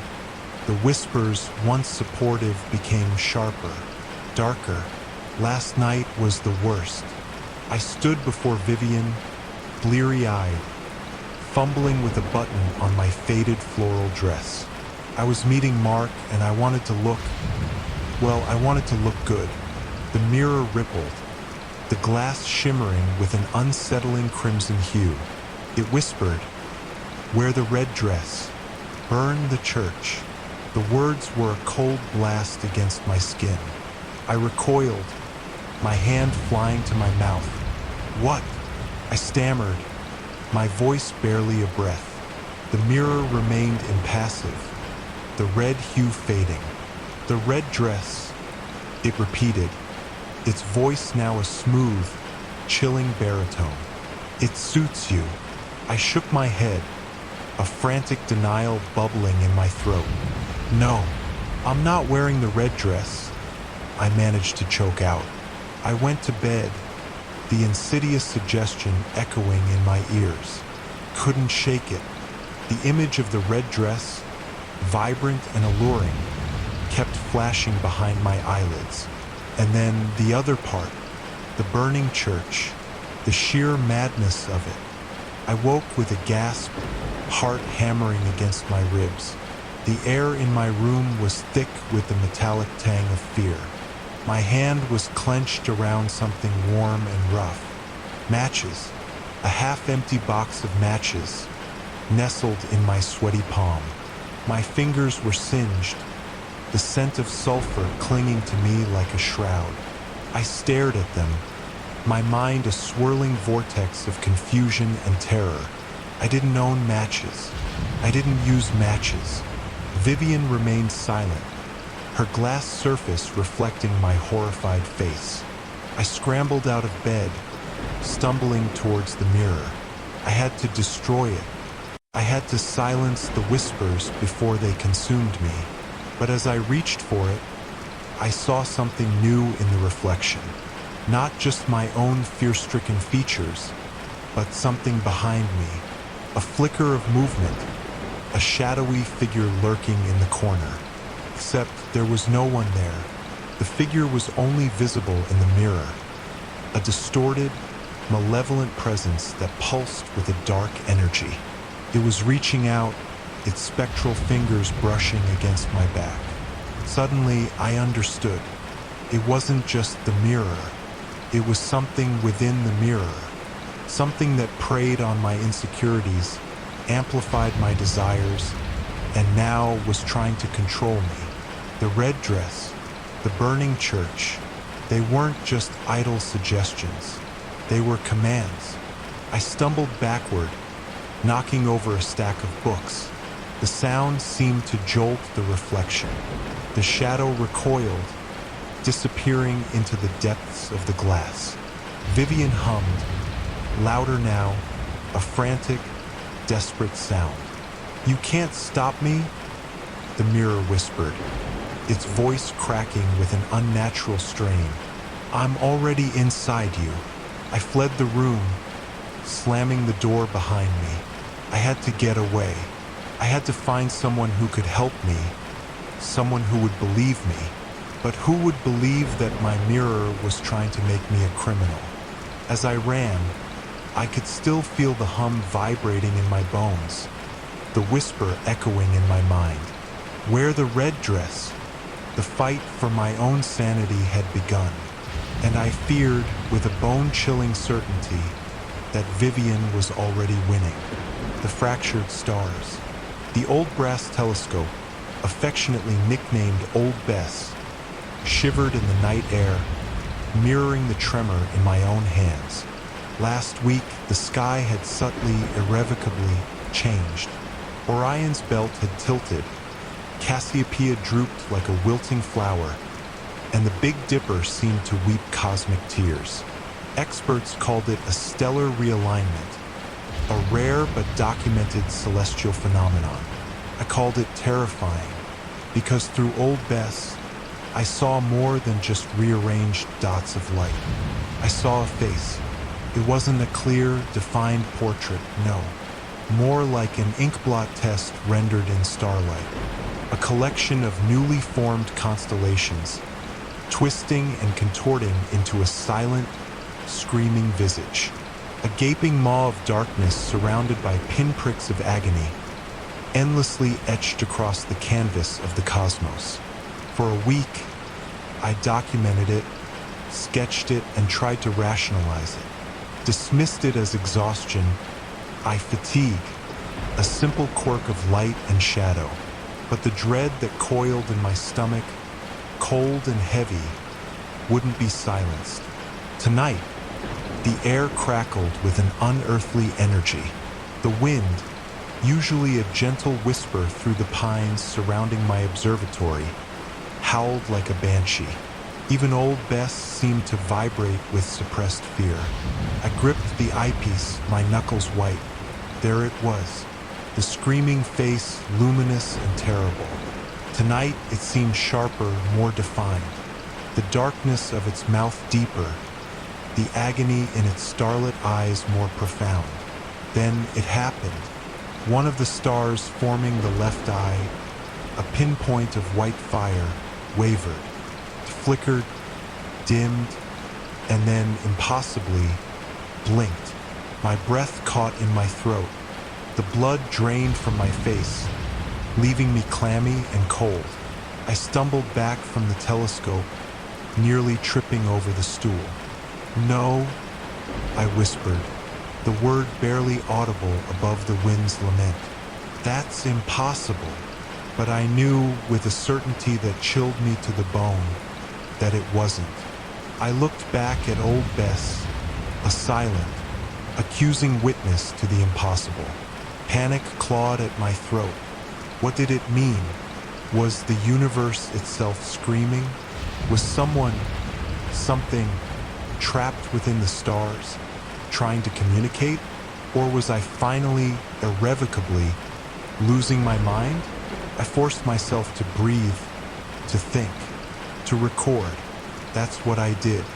I was an astronomer, a scientist. Observation and documentation were my tools against the unknown. I returned to the telescope, my hand shaking as I adjusted the focus. The screaming face was still there, its incandescent agony burning into my retinas. I sketched furiously, noting the precise location of each star, the intensity of its light, the slightest shift in its arrangement. As I drew, I noticed something new, a faint, almost imperceptible line of stardust extending from the corner of the blinking eye, trailing towards the Andromeda Galaxy. It was so faint, so delicate, that I could almost dismiss it as a trick of the light. But I didn't. I spent the next hour meticulously charting the stardust trail, its fragile tendrils weaving through the void.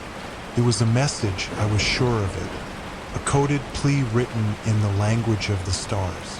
When the first hint of dawn began to paint the eastern horizon, I finally stopped, exhausted, terrified, but also exhilarated. I had seen something extraordinary, something that defied all known laws of physics. I knew this discovery would be ridiculed and dismissed as madness.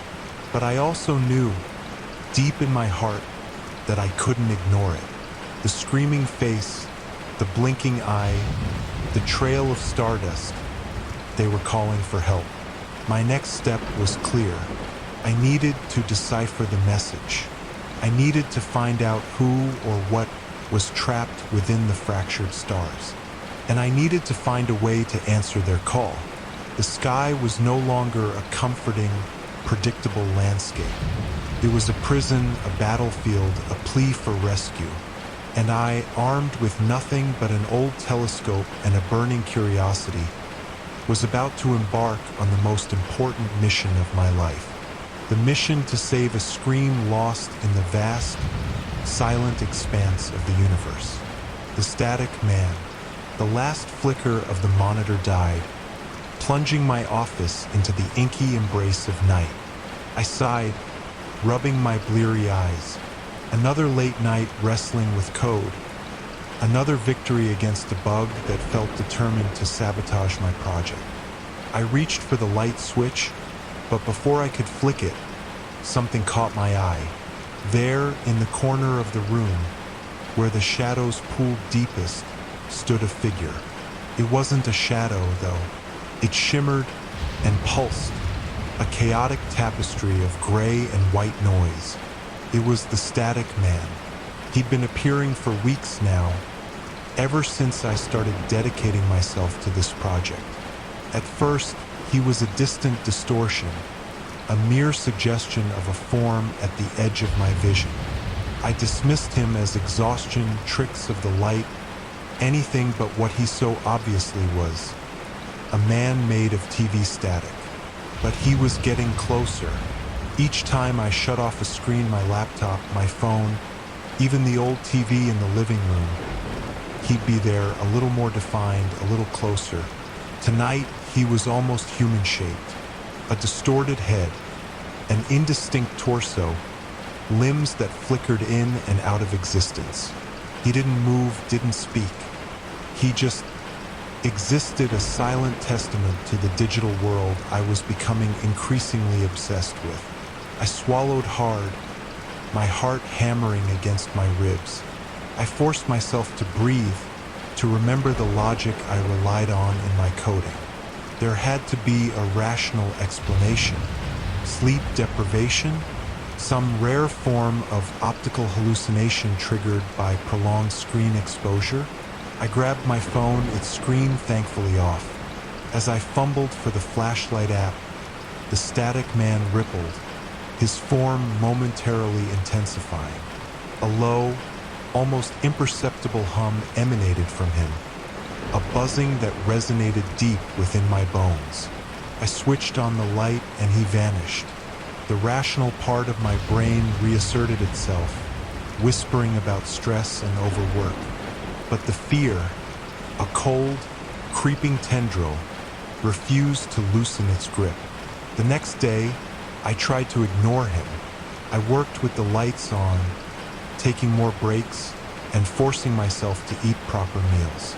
I even tried meditating and chanting mantras about calm and clarity. But the unease lingered.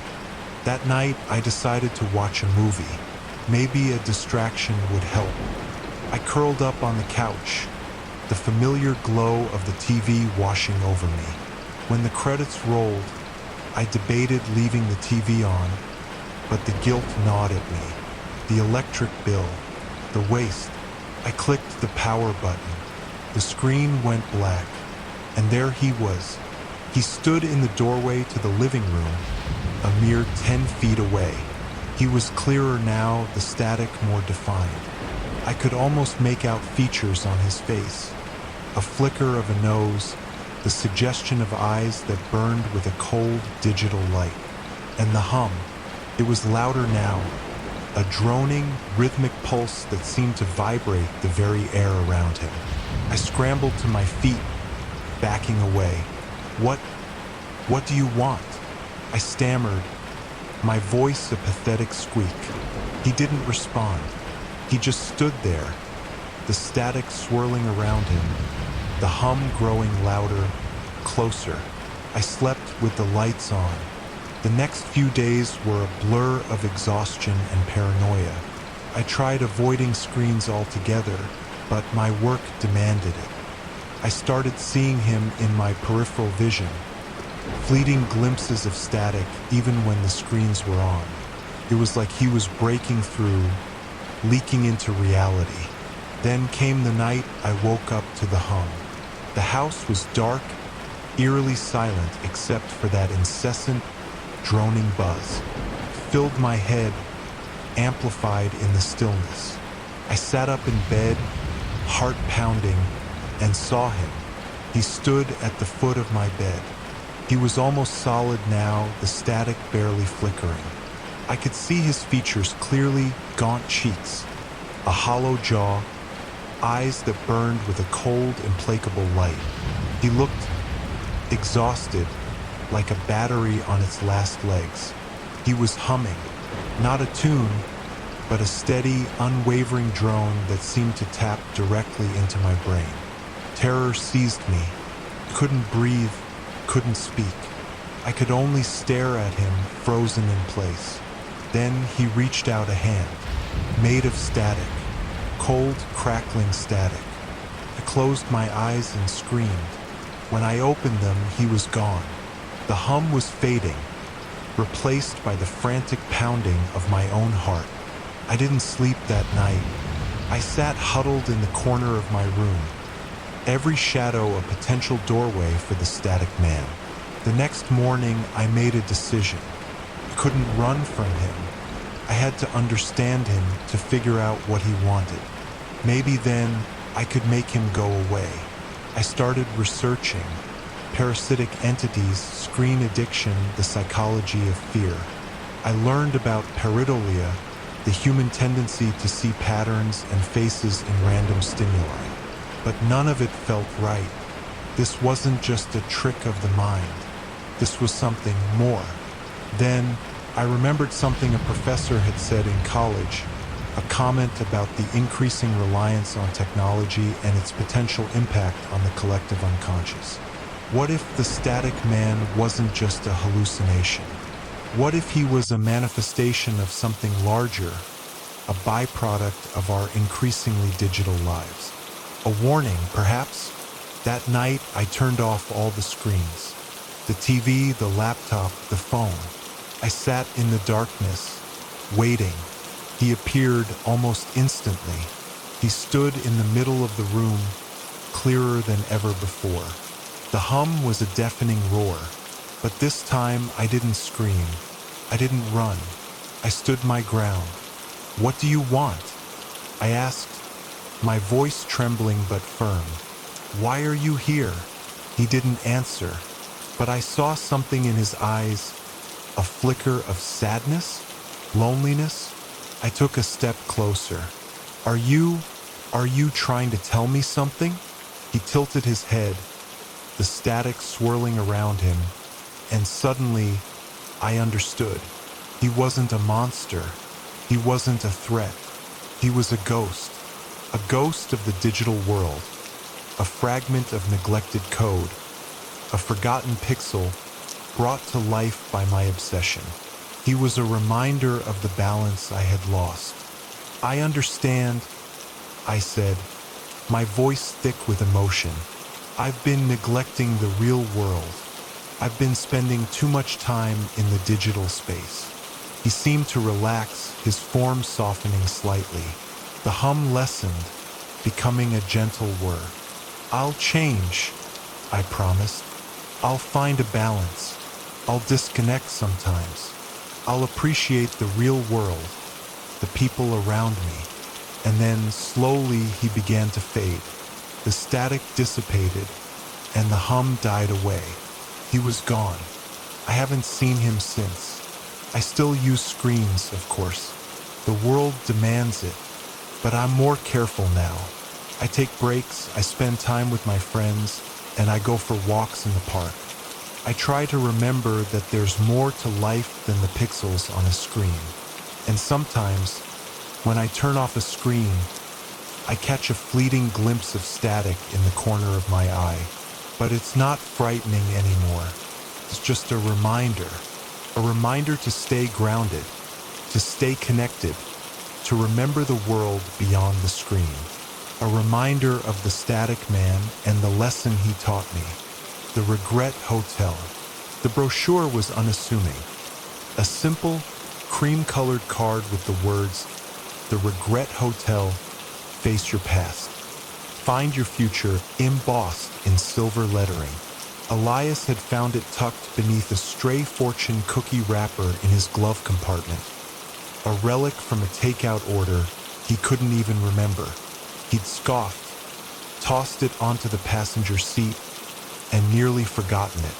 But the phrase had burrowed its way into his mind like a tick.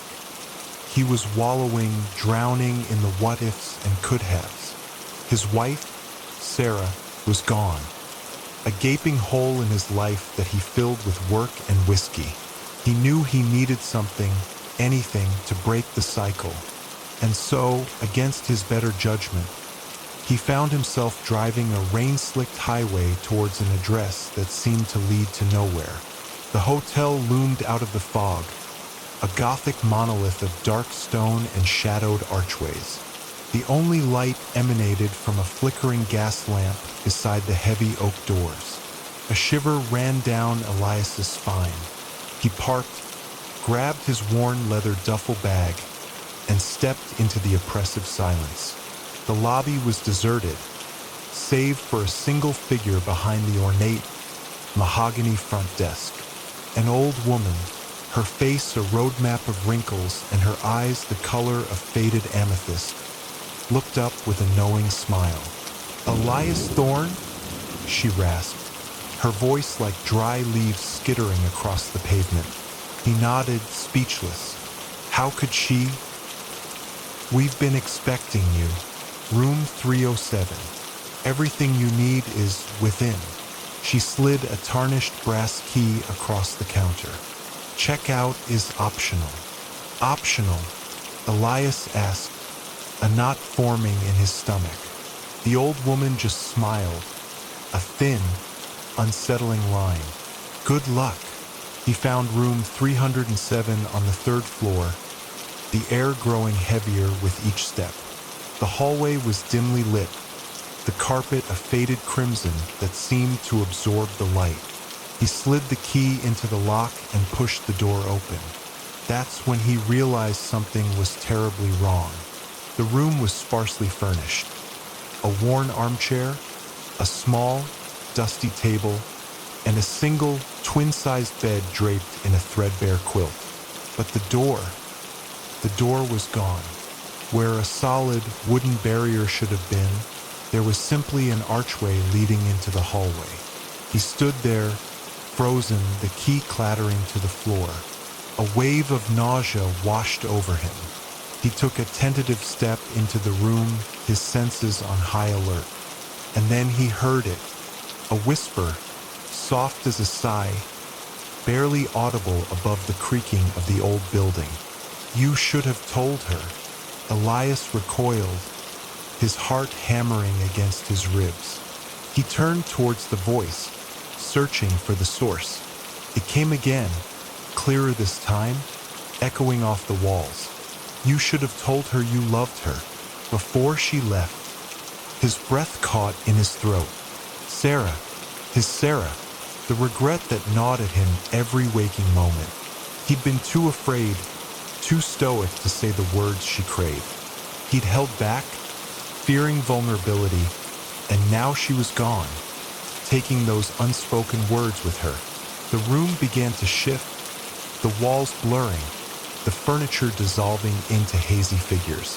The whispers intensified, growing into a chorus of voices, each echoing a different facet of his regret.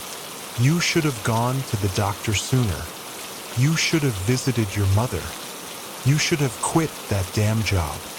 He clutched his head, trying to block out the cacophony. The regret was no longer a dull ache. It was a physical force, a suffocating weight pressing down on him. The image of Sarah shimmered into existence before him, her face a mixture of sadness and disappointment. He reached out to touch her, to tell her the words he'd held back for so long, but his hand passed right through her. "It's too late, Elias," she whispered, her voice laced with a sorrow that mirrored his own. Panic clawed at him. He was trapped, a prisoner in a nightmare of his creation. He stumbled towards the archway, desperate to escape, but the hallway had transformed into a labyrinth of corridors, each one lined with doors, each door whispering a new torment. Days blurred into nights. Elias wandered the hallways of the Regret Hotel, haunted by the ghosts of his past.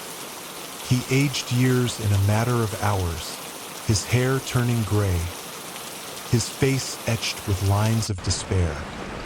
He ate nothing and slept little, driven by the relentless pursuit of a way out. He tried to reason with the hotel, to bargain with it. He begged for forgiveness, promised to become a better version of himself.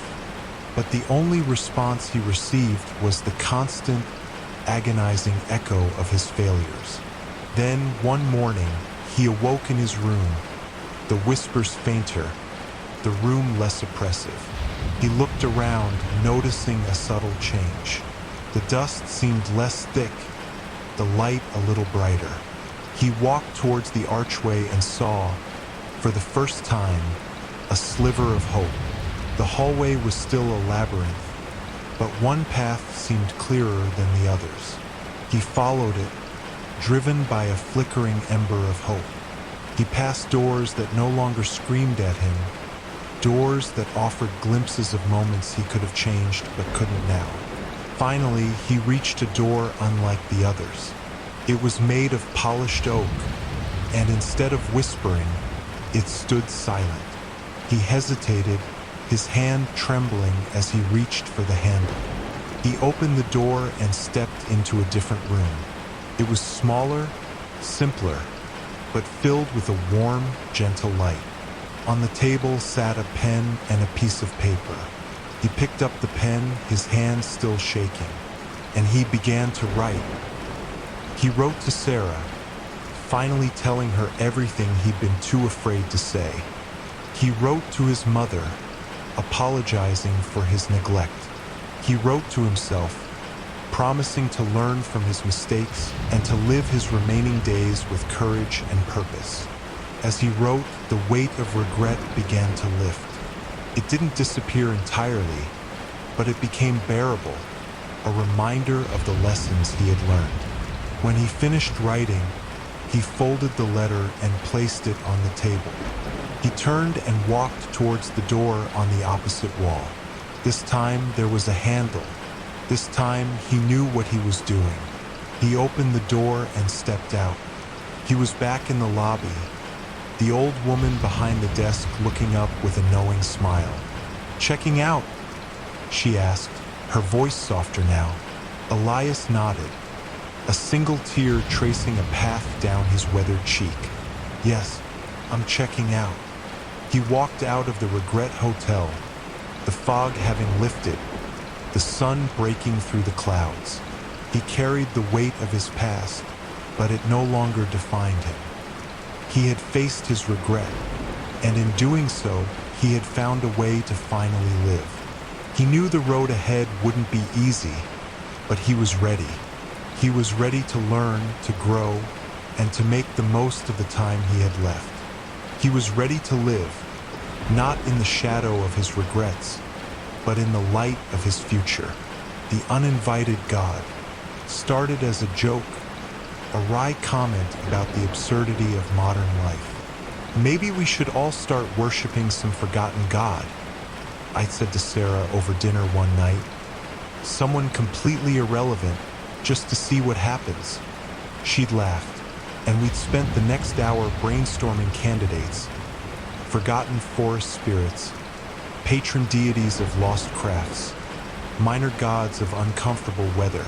We settled on one almost at random: Forlag, the god of misplaced keys and mild irritation, scraped from the dusty pages of some obscure mythology book.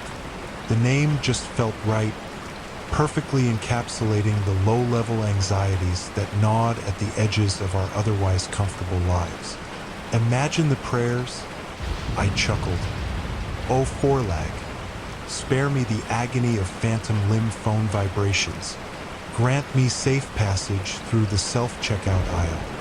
It was a harmless bit of silliness, or so I thought. The next morning, there it was, smack dab in the middle of our living room rug. A crudely fashioned altar, seemingly made of stacked stones and covered in a thin layer of moss. It was small, no more than a foot tall, but impossible to ignore. "Sarah," I asked, suspicion dripping from my voice, "did you?" She stared at the altar, her eyes wide with disbelief. "Absolutely not.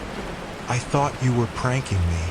We spent the next hour turning the house upside down, searching for some explanation. We found none. There were no signs of forced entry, no clues as to how it had arrived. We considered calling the police, but the thought of explaining this surreal situation to them felt ridiculous. We decided to ignore it, hoping it was just a bizarre, one-off event. But the next day, the altar was still there, and the day after that. It became a permanent fixture in our living room, an unwelcome guest that we couldn't evict. Then came the offerings. At first, they were innocuous: a misplaced glove, a single sock, a half-eaten cookie. Things that, ironically, seemed to fit Forlag's supposed domain. We'd throw them away, trying to maintain a sense of normalcy. But the offerings grew stranger, more unsettling.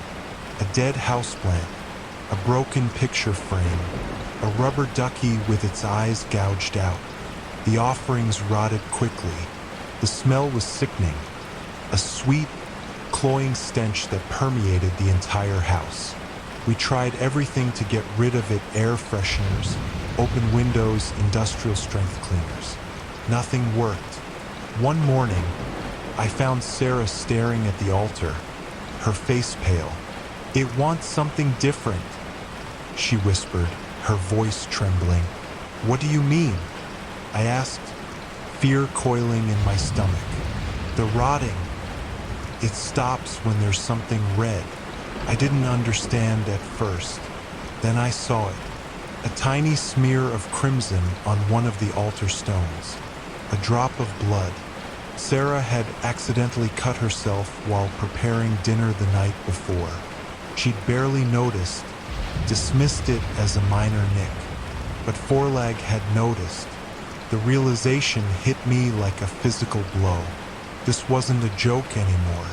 This was something real, something ancient and malevolent. We had, in our foolish whimsy, awakened something that should have stayed buried. "No," I said firmly. "We're not doing this. We're not feeding it." We tried ignoring the altar again. We cleaned it relentlessly, scrubbed at the stones until our fingers were raw. But the rotting smell returned, stronger than ever. It felt like the house itself was decaying around us, the walls crumbling, the air thickening with a sense of dread. Sleep became a luxury.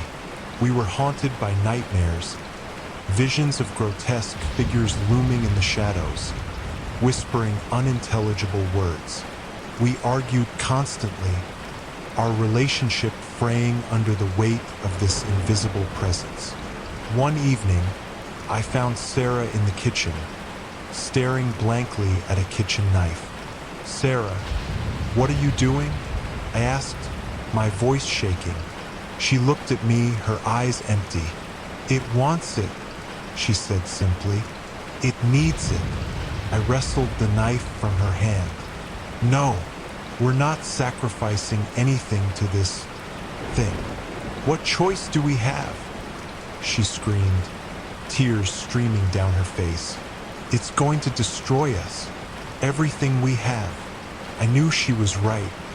Forlag, the god of misplaced keys and mild irritation, had revealed his true face. He was a parasite, feeding on our fear, our anxiety, our despair.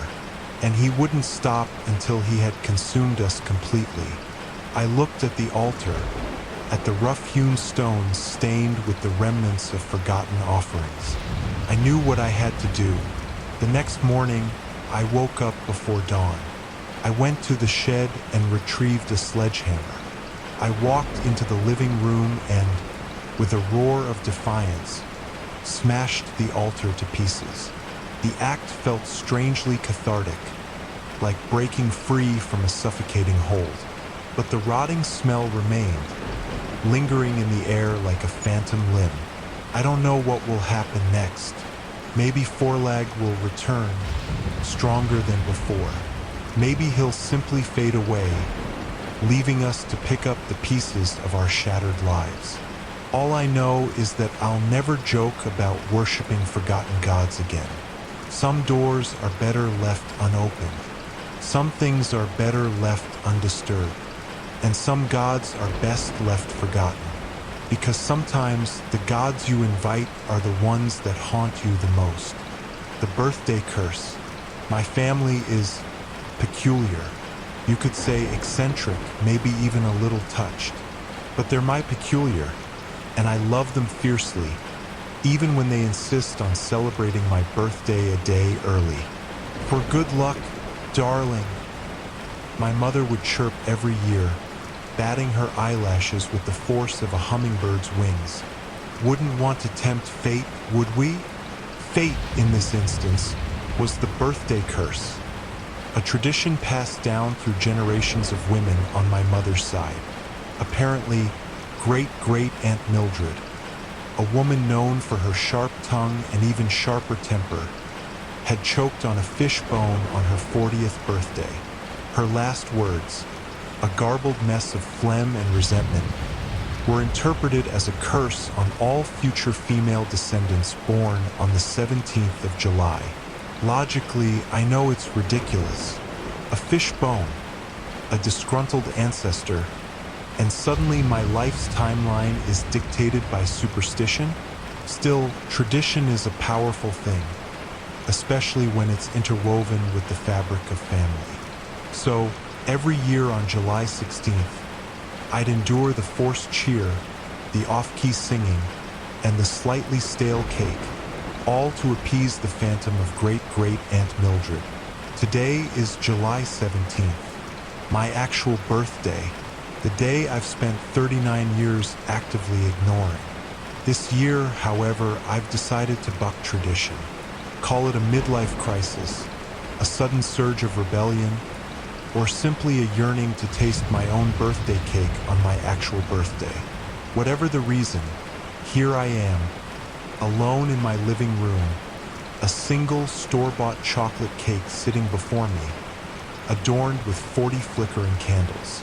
I close my eyes, take a deep breath, and think of Mildred. I picture her, a stern, tight-lipped woman with a cascade of gray hair escaping her bun. I imagine her glowering at me from beyond the veil, daring me to defy her. And with a smirk, I open my eyes. "Okay, Mildred," I whisper, "let's see what you've got." I inhale deeply, filling my lungs, and blow. The candles waver, flicker, but stubbornly refuse to extinguish. I try again, focusing all my energy, but the flames remain defiant. A nervous laugh escapes my lips. Maybe, just maybe, there's something to this curse after all. I blow harder, my cheeks aching, my vision blurring. Still, the candles burn. The room feels warmer than it should. I glance at the thermostat, 78 degrees. I haven't touched it. Suddenly, a bead of sweat trickles down my forehead. The air is getting thick, heavy. The scent of burning wax is overpowering, acrid. I fan myself with my hand, feeling a prickle of unease crawl up my spine. I try to blow out the candles one last time, my breath coming in ragged gasps. They taunt me, their tiny flames dancing mockingly in the oppressive heat. I feel a tightening in my chest, a flicker of panic. The room is sweltering now. I feel like I'm trapped in a sauna, the heat radiating from the candles, growing stronger with each passing second. It's not just the heat, though. There's something else, a sense of pressure, a weight in the air. Then I hear it, a low, almost imperceptible hum, vibrating through the floorboards, resonating in my bones. The sound grows louder, morphing into a distinct crackling noise. I look around frantically, trying to pinpoint the source. The electric fireplace in the corner bursts to life, spewing forth a torrent of artificial flames. I jump back in surprise, knocking over a vase of flowers. The water spills across the floor, reflecting the increasingly frantic flickering of the candles. I rush to the fireplace, frantically searching for the off switch, but my fingers fumble with the buttons. The heat emanating from the fireplace is intense, unbearable. The plastic casing begins to melt, emitting a noxious odor. The candles on the cake burn brighter, the flames leaping higher, casting grotesque shadows on the walls. The temperature in the room is soaring. I can feel the heat blistering my skin. Terror grips me cold and sharp. This isn't just about stubborn candles or a malfunctioning fireplace. This is something other, something I can't explain, something that feels ancient and malevolent. I back away from the cake, from the fireplace, from the mounting chaos. I stumble over a rug, collapsing to the floor, my breath coming in short, ragged gasps. Suddenly, the lights flicker and die, plunging the room into darkness.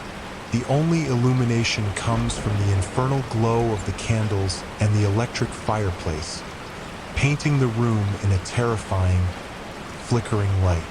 And then, a voice, a raspy, guttural whisper that seems to come from everywhere and nowhere at once. You should have listened. The heat intensifies. The flames dance higher.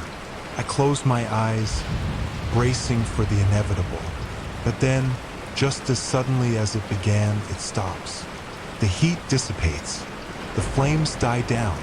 The crackling ceases. The voice fades away. Silence.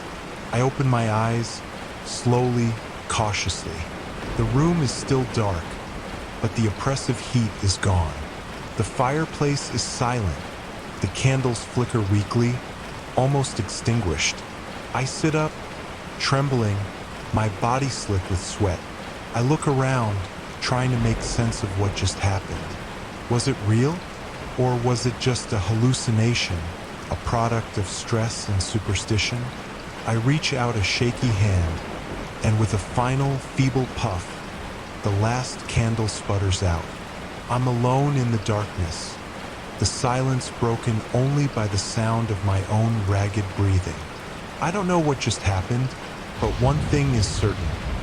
I'm celebrating my birthday a day early from now on, and maybe, just maybe, I'll offer a silent apology to great-great-aunt Mildred.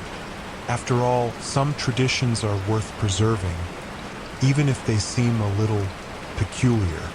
The viral sleepover. The abandoned Cranbrook Mental Asylum had been my white whale for years.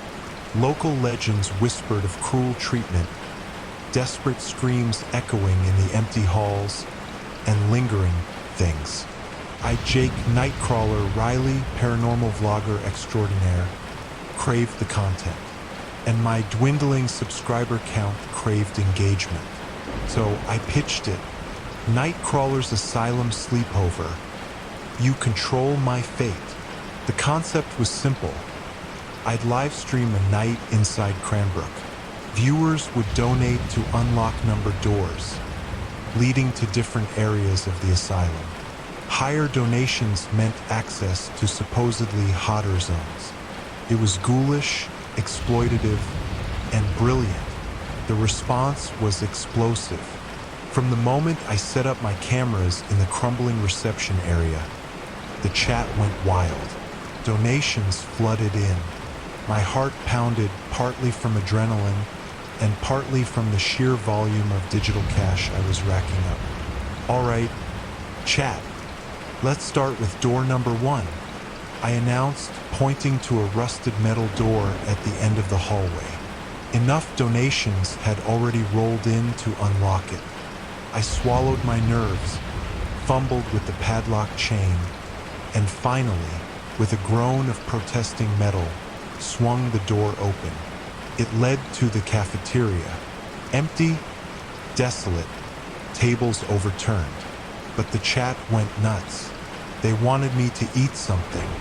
I found a half-rotted apple behind a toppled chair and took a brave and gag-inducing bite. More donations. More unlocked doors. We explored the library, the operating theater, which sent shivers down my spine despite its empty, clinical appearance, and even the notoriously haunted quiet room. Each room unveiled a new level of fear, fueled by my own anxiety and the relentless encouragement of the chat. As the night deepened, the activity escalated. Doors slammed shut on their own. Shadows flickered at the periphery of the camera's view. I tried to play it cool, attributing it to drafts and my own overactive imagination, but my voice trembled. The chat was eating it up. Around 3 a.m., a massive surge of donations unlocked door number 13. The isolation ward, the chat screamed. This was it, the crown jewel of Cranbrook's horrors. The isolation ward was exactly what I expected, and infinitely worse. Tiny cells, padded walls stained with, well, I didn't want to think about it. A chilling silence hung in the air, broken only by the drip, drip, drip of some unknown liquid. The chat went berserk. They wanted me to stay in one of the cells, A ridiculous donation amount unlocked the inner bolt of cell number 6. Reluctantly, I squeezed inside. The cold seeped through the padding and into my bones. "Okay, chat, wish me luck," I muttered, trying to sound confident, but my voice cracked. I closed the cell door, leaving only a sliver of light from my camera. Then it started, a low guttural growl, not from my speakers, not from the chat, from inside the ward. My blood ran cold. I scrambled for the bolt, fumbling with the rusted metal, my hands slick with sweat. The growl intensified, closer now, accompanied by the scraping sound of something heavy being dragged across the floor. Finally, the bolt clicked open. I threw the door open and stumbled out of the cell, my heart hammering against my ribs. The camera feed was filled with static. Just for a moment. Then, the static cleared, revealing a horrifying image. A tall, gaunt figure, barely discernible in the dim light, its eyes burning with an unnatural glow. It wasn't human. I screamed, probably the loudest, most primal scream I'd ever uttered. I didn't think, I just ran. Back through the ward, back through the unlocked rooms, back toward the reception area. The creature's guttural roars echoing behind me. The chat exploded. Donations stopped. The screen was a blur of frantic messages and incoherent shouts. I burst through the main doors of the asylum, stumbling into the cold night air. I didn't stop running until I reached my car, fumbling with the keys, desperate to escape. As I slammed the car door shut, I glanced at the camera feed on my phone. The creature was standing in the doorway of the asylum, bathed in the moonlight, its gaze fixed on me. Below the terrifying image, one final message flashed across the chat. "Run." I didn't need to be told twice. I started the engine and sped away, leaving Cranbrook and the horrors within far behind. But the image of that creature, the chilling growl, the final desperate message from the chat, they're still with me. And I know, deep down, I brought something back with me too. Something that will haunt me long after the views stop rolling in. The sleepover may have gone viral, but the nightmare has just begun. The reverse haunting. The flickering gas lamp cast long, skeletal shadows across the floral wallpaper. A wallpaper I was starting to intensely despise. It wasn't the pattern, a swirling mess of roses and forget-me-nots that felt decidedly Victorian. It was the fact that it was currently buzzing. Literally, I sighed and rubbed my temples. This was my life now, living in a supposedly charming Victorian house, and being actively tormented by the ghosts who were convinced I was the intruder. Started subtle, doors creaking open when I knew I'd closed them, the television flickering to static in the middle of my favorite shows. Then the furniture started moving, not in that cutesy, "Oh, the ghosts are playing pranks" kind of way, more like in a frantic, "We need to barricade ourselves in" kind of way. I'd wake up to find armchairs strategically placed in front of the bedroom door, the antique writing desk shoved against the windows. I once tripped over a grandfather clock that had been painstakingly laid on its side, facing the hallway like a fallen soldier. The real fun began with the screaming, high-pitched, banshee-like wails that ripped through the house whenever I attempted to sleep. I tried everything: earplugs, white noise machines, even a sleep mask covered in pictures of puppies. Nothing worked. The ghosts were determined to make my life a living, well, death. But last night was the peak. I woke up to chanting, low, guttural chanting that reverberated through my bones. I bolted upright in bed, heart hammering against my ribs. The room was bathed in an eerie green glow, and there they were, 3 spectral figures, translucent and shimmering, floating around my bed. One was holding a smoking bundle of what looked suspiciously like sage. Another was waving a crucifix the size of my forearm.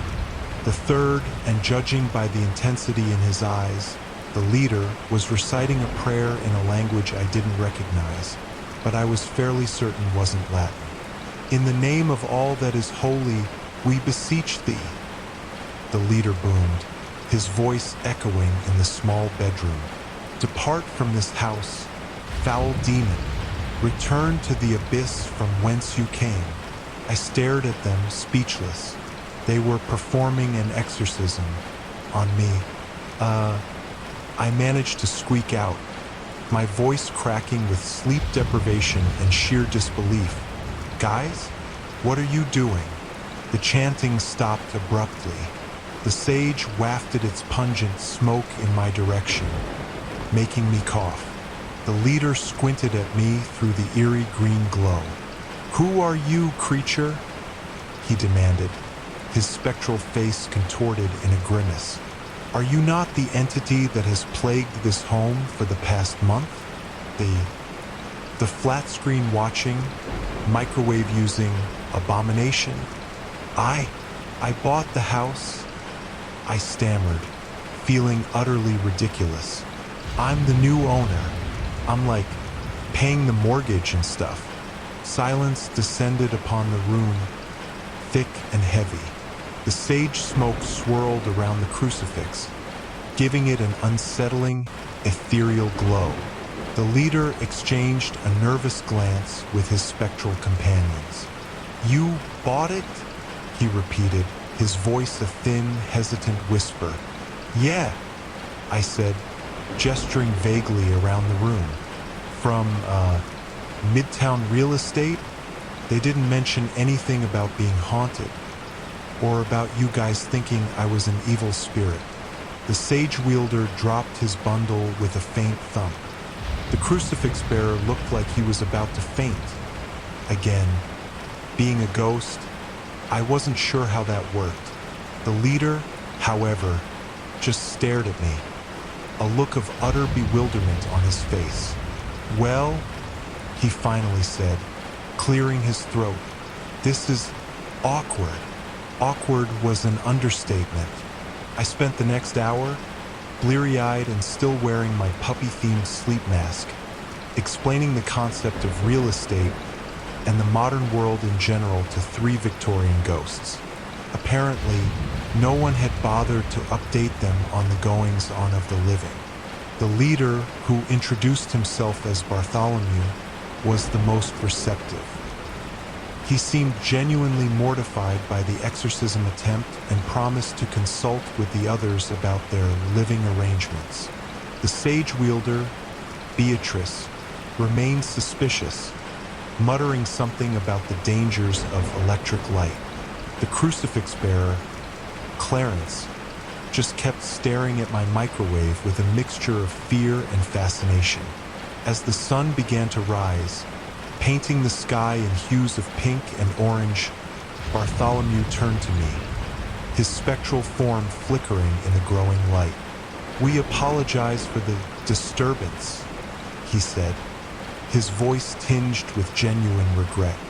"We were merely protecting our home. Perhaps we can find a way to coexist." "Coexist?" I repeated, a hopeful feeling blossoming in my chest. Maybe, just maybe, living in a haunted house wouldn't be so bad after all. "Yes," Bartholomew said, a faint smile playing on his lips. "Perhaps we can even watch one of your flat-screen entertainments together.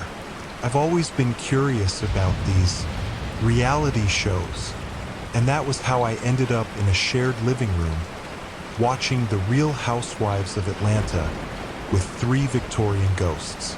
It was certainly a far cry from what I'd imagined when I bought the house, but as I watched Beatrice gasp at the sheer audacity of Nene Leakes, I couldn't help but smile. Maybe, just maybe, I could learn to love my haunted home, floral wallpaper and all. And maybe, just maybe, they could learn to love me too. As long as I promised not to try to exorcise them first. The augmented reality game. The hum of the headset was a constant companion. It nestled against my temples, a silent promise of another world. A world overlaid onto the mundane gray of my apartment. The augmented reality game, or just ARG as everyone called it, had been my escape for the last 6 months. It was brilliantly simple. The headset scanned my environment, identified objects and surfaces, and then populated the space with monsters.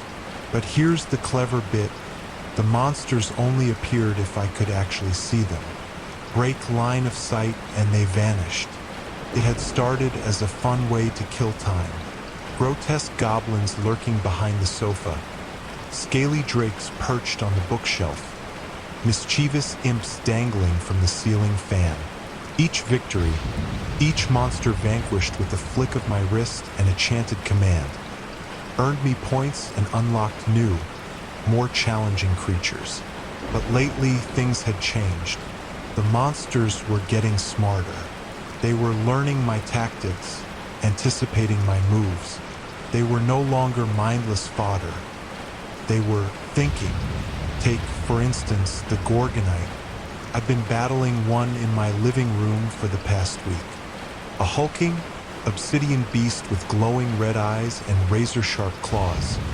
It usually charged head-on, easy enough to dodge and counter. But this Gorgonite was different. It used the furniture for cover, feinted attacks, and even seemed to coordinate its movements with the shadows in the room. "Damn it," I muttered, narrowly avoiding a swipe of its claws. "This isn't in the rules." Then it spoke. Rules? The voice was a guttural rasp, emanating not from the headset speakers, but seemingly from the very air around me. "You speak of rules? We are the game. You are the player." I froze. Monsters weren't supposed to talk. They certainly weren't supposed to be philosophical. What did you say?" I stammered. The Gorgonite shifted its weight, its red eyes boring into mine. "You fight us. You conquer us. But tell me, mortal, what happens if I win?" The question hung in the air, thick and heavy as the creature's obsidian hide. I had never even considered the possibility. The game was designed for me to win. That was the point, right? I don't know, I confessed, my voice barely a whisper. The Gorgonite chuckled, a sound like rocks grinding together. "Precisely, and that, mortal, is your weakness." It lunged. Reaction took over. Years of gaming instincts kicked in. I dodged, chanting the banishment spell, a complex string of Latin phrases I'd memorized weeks ago. But the spell faltered on my tongue. My mind was racing, filled with the Gorgonite's question. What did happen if it won? Would the game end? Would the headset malfunction? Or would something far more terrifying occur? The Gorgonite's claws grazed my arm, drawing a thin line of blood. Pain, real pain, jolted through me. This was different. This wasn't just a game anymore. I managed to complete the banishment spell, the Gorgonite dissolving into particles of light before my eyes. I stood there, panting, the headset digging uncomfortably into my temples. The apartment was silent again, the mundane gray returning to its rightful place. But the silence was broken. A new icon had appeared in the corner of my vision, a notification from the game. "Congratulations," it read. "You have unlocked Nightmare Mode. Would you like to play?" I ripped the headset off, throwing it onto the sofa. My heart hammered against my ribs. I wanted to scream, to break something, anything to dispel the creeping dread that was settling over me. The question lingered, a festering wound in my mind. What happens if they win? I knew one thing. I wasn't ready to find out. I spent the rest of the day barricading myself in my apartment, checking every corner, every shadow. I deactivated the Wi-Fi, hoping to cut off the game, to sever the connection. But the headset sat on the sofa, its single blue light blinking ominously. That night, I dreamt of Gorgonites. They whispered the same question in my ears, their red eyes burning into my soul. When I woke up, sweating and breathless, the apartment was silent. But on the wall across from my bed, etched into the plaster in what looked like dried blood, were three simple words: "We are winning." I knew then that ARG wasn't just a game anymore. It was a war, and I was losing. The Tooth Fairy's dead. I never threw away my baby teeth. My mother, bless her sentimental heart, kept them all. Every tiny pearly shard, each a testament to a scraped knee or a triumphant first bike ride, nestled in a velvet pouch tucked away in her jewelry box. After she passed, the pouch became mine, a tangible link to a childhood I desperately clung to as the years relentlessly marched forward. Big mistake. It started subtly, a phantom twinge in my jaw, a lingering ache that the dentist dismissed as stress-related grinding. Then the whispers began. At first, I thought it was the wind whistling through the cracks in my old Victorian house. But they coalesced, became recognizably words, hushed and demanding. Debt. Must pay. I chalked it up to insomnia, a side effect of too much caffeine and the creeping anxieties that plagued middle age. Until I saw her. She wasn't the whimsical, glitter-dusted sprite of children's tales. This being was small, yes, but angular, with sharp elbows and a face etched with an ancient weariness. Her wings, instead of gossamer and iridescent, were leathery and veined, casting long, distorted shadows in the flickering lamplight. And her eyes, they burned with an unnerving, avaricious hunger. She appeared in my bedroom one night, floating inches above the floor, radiating an unsettling chill. I was wide awake, reading, when the air crackled and she materialized, a creature born of nightmare and forgotten folklore. "You owe a debt," she rasped, her voice like the rustling of dead leaves. A debt unpaid for too long. Panic clawed at my throat. I don't understand. Who are you? "I am the collector," she hissed, her gaze fixated on my mouth. "The keeper of accounts. Your childhood financed by the grace of the Tooth Fairy. You hoarded your payment. Now the interest is due." I stared at her, dumbfounded. Interest? On baby teeth? This is insane. "In the currency of the Fae," she said, ignoring my outburst. "Everything holds value. Your childhood, preserved in those teeth, bought you time, innocence. Now you must return what you borrowed." And then she reached out a clawed hand, her touch sending a jolt of pure agony through my jaw. I screamed, clutching my face, convinced I was having a stroke. "Don't fight," she said, her voice now laced with a chilling empathy. "It will only prolong the pain." Couldn't help it. I thrashed, I kicked, I tried to pull away. But she was stronger than she appeared, her grip a vice on my jaw. I felt a sickening pressure, a grinding sensation as she extracted. The pain was blinding, searing, unlike anything I had ever experienced. It felt as though my very soul was being ripped from its moorings. And then, mercifully, blackness. When I woke, the room was silent, the first rays of dawn painting the curtains a pale pink. My jaw throbbed, a dull, persistent ache. I touched my tongue to the gap in my mouth and felt the ragged edge of raw gum. She had taken a molar. This has been my life for the past few weeks. She comes at irregular intervals, always when I'm awake, always when I least expect it. Each visit a torment, each extraction more agonizing than the last. I've tried everything. Garlic, iron, holy water, none of it phases her. She simply laughs, a brittle, joyless sound, and continues her gruesome work. I've tried to reason with her, to bargain, to offer her the velvet pouch filled with the tiny teeth that started this whole nightmare. But she refuses. Sentimentality is worthless to us, she hisses. We crave the real thing, the raw material of life. Now, I live in perpetual fear, dreading the moment the air grows cold. The shadows lengthen and she appears again. My mouth is becoming a battlefield, a testament to the insatiable hunger of the Fae. I've searched online for answers, for anything that might explain this bizarre, horrifying reality. I found whispers of similar stories, hushed accounts of bargains made and debts unpaid, tales of creatures lurking in the margins of our world, demanding their due.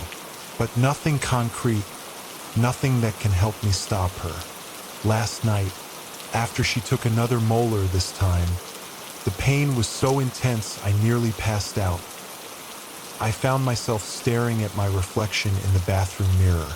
My face is gaunt, etched with fatigue and fear. My eyes are haunted, reflecting the unspeakable horrors I've witnessed. And then I notice something else. My teeth, they're shifting. The gaps are closing, the remaining molars inching closer together. The subtle, almost imperceptible, but it's there. Could it be? Is there a limit to this debt? Will she eventually run out of molars to take? The thought gives me a fragile hope, a tiny ember in the overwhelming darkness. But even as I cling to it, I know that this is probably wishful thinking. The Fae are not known for their mercy. Perhaps I should have let those baby teeth go. Perhaps I should have consigned them to the landfill, along with the detritus of childhood. But I didn't, and now I'm paying the price, one excruciating tooth at a time. A price far more terrifying than I could ever have imagined.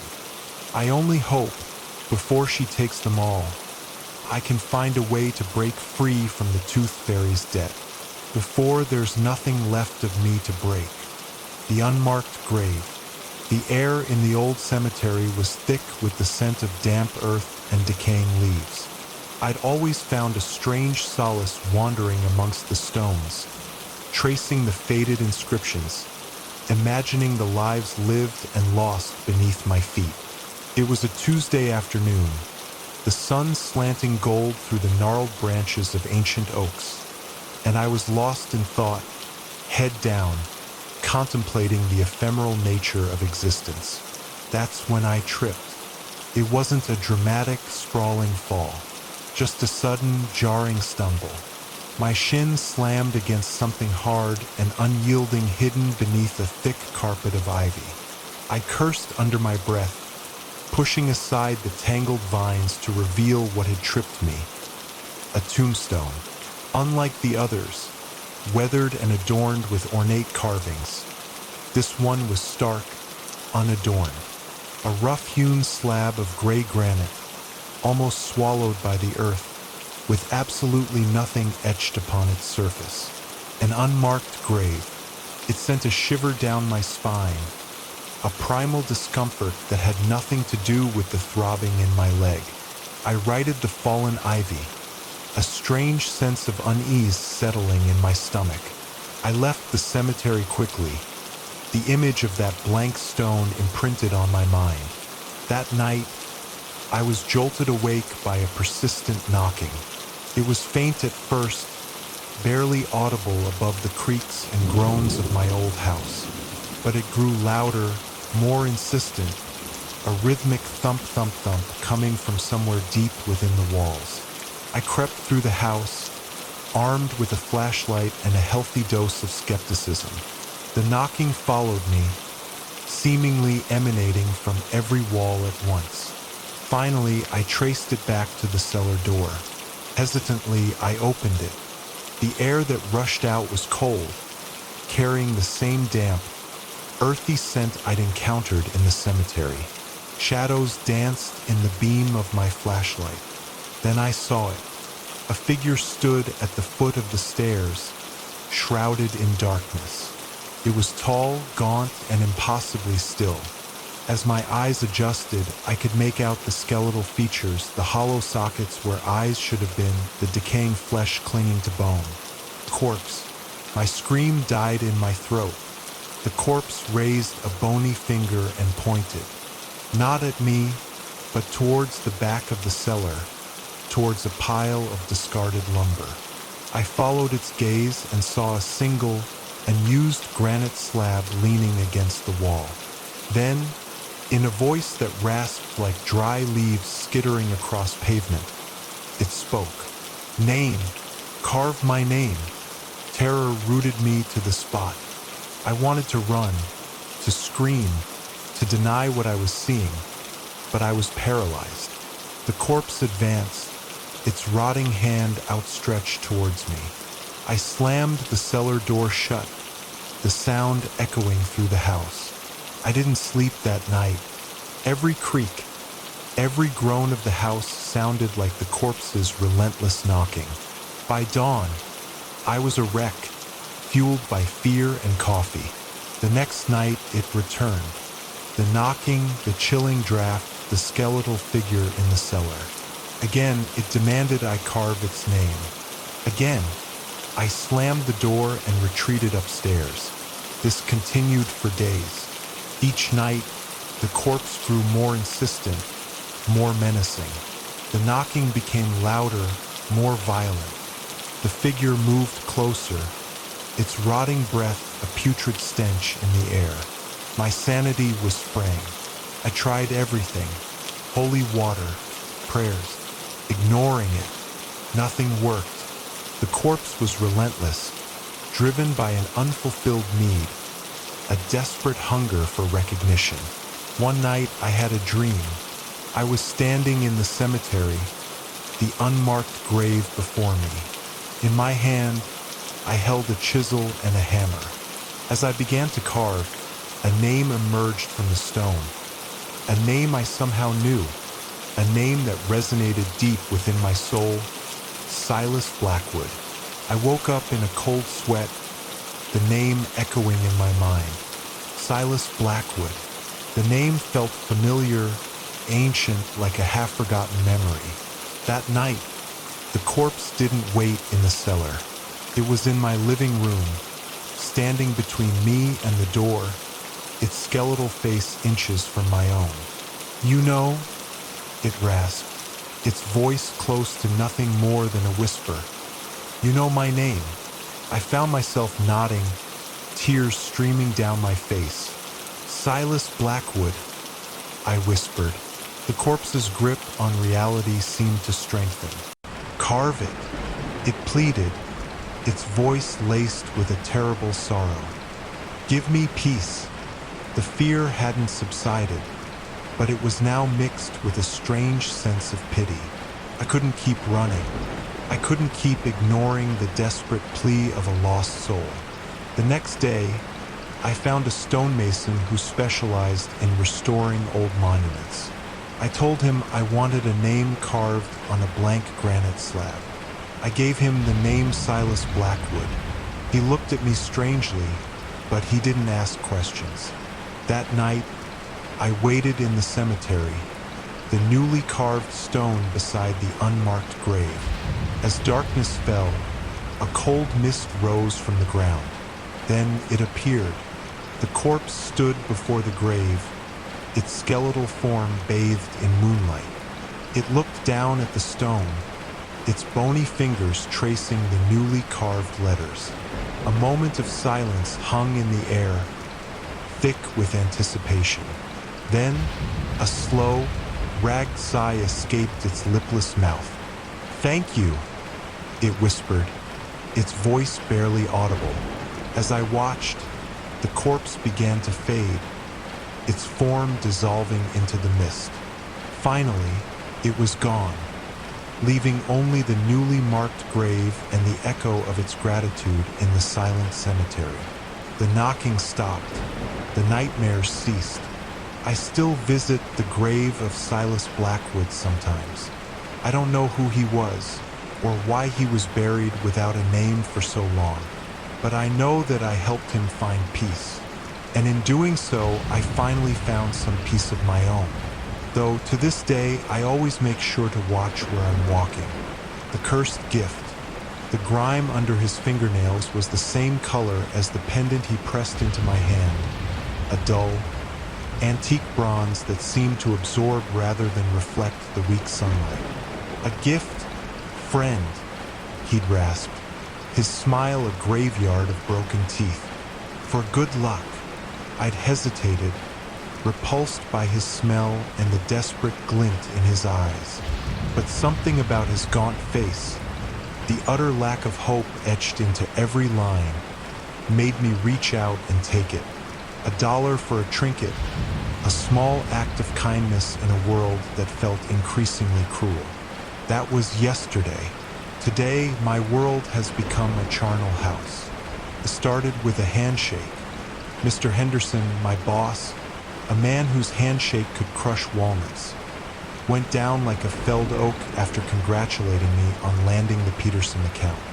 1 minute, he was booming about profit margins, and the next, he was clutching his chest, his face contorted in silent agony before collapsing behind his mahogany desk.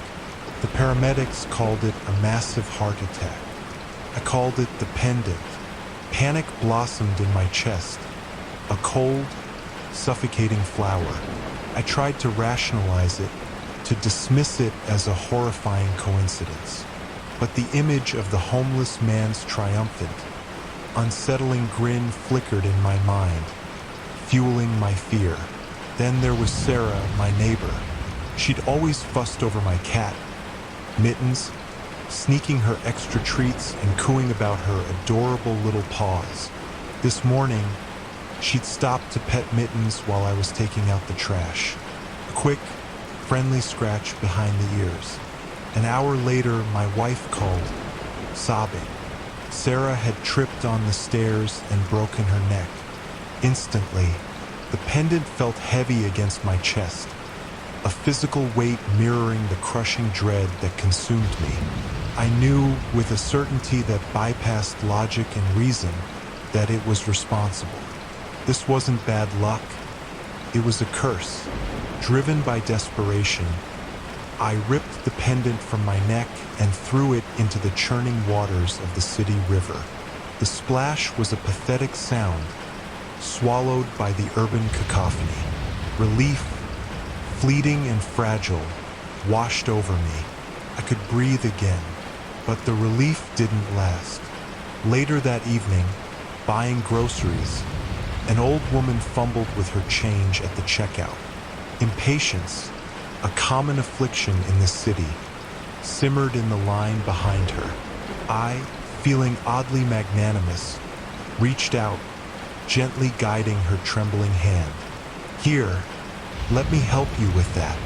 She looked up, her eyes crinkled with gratitude. I smiled back. Then, her face went slack. Her body slumped against me, heavy and lifeless.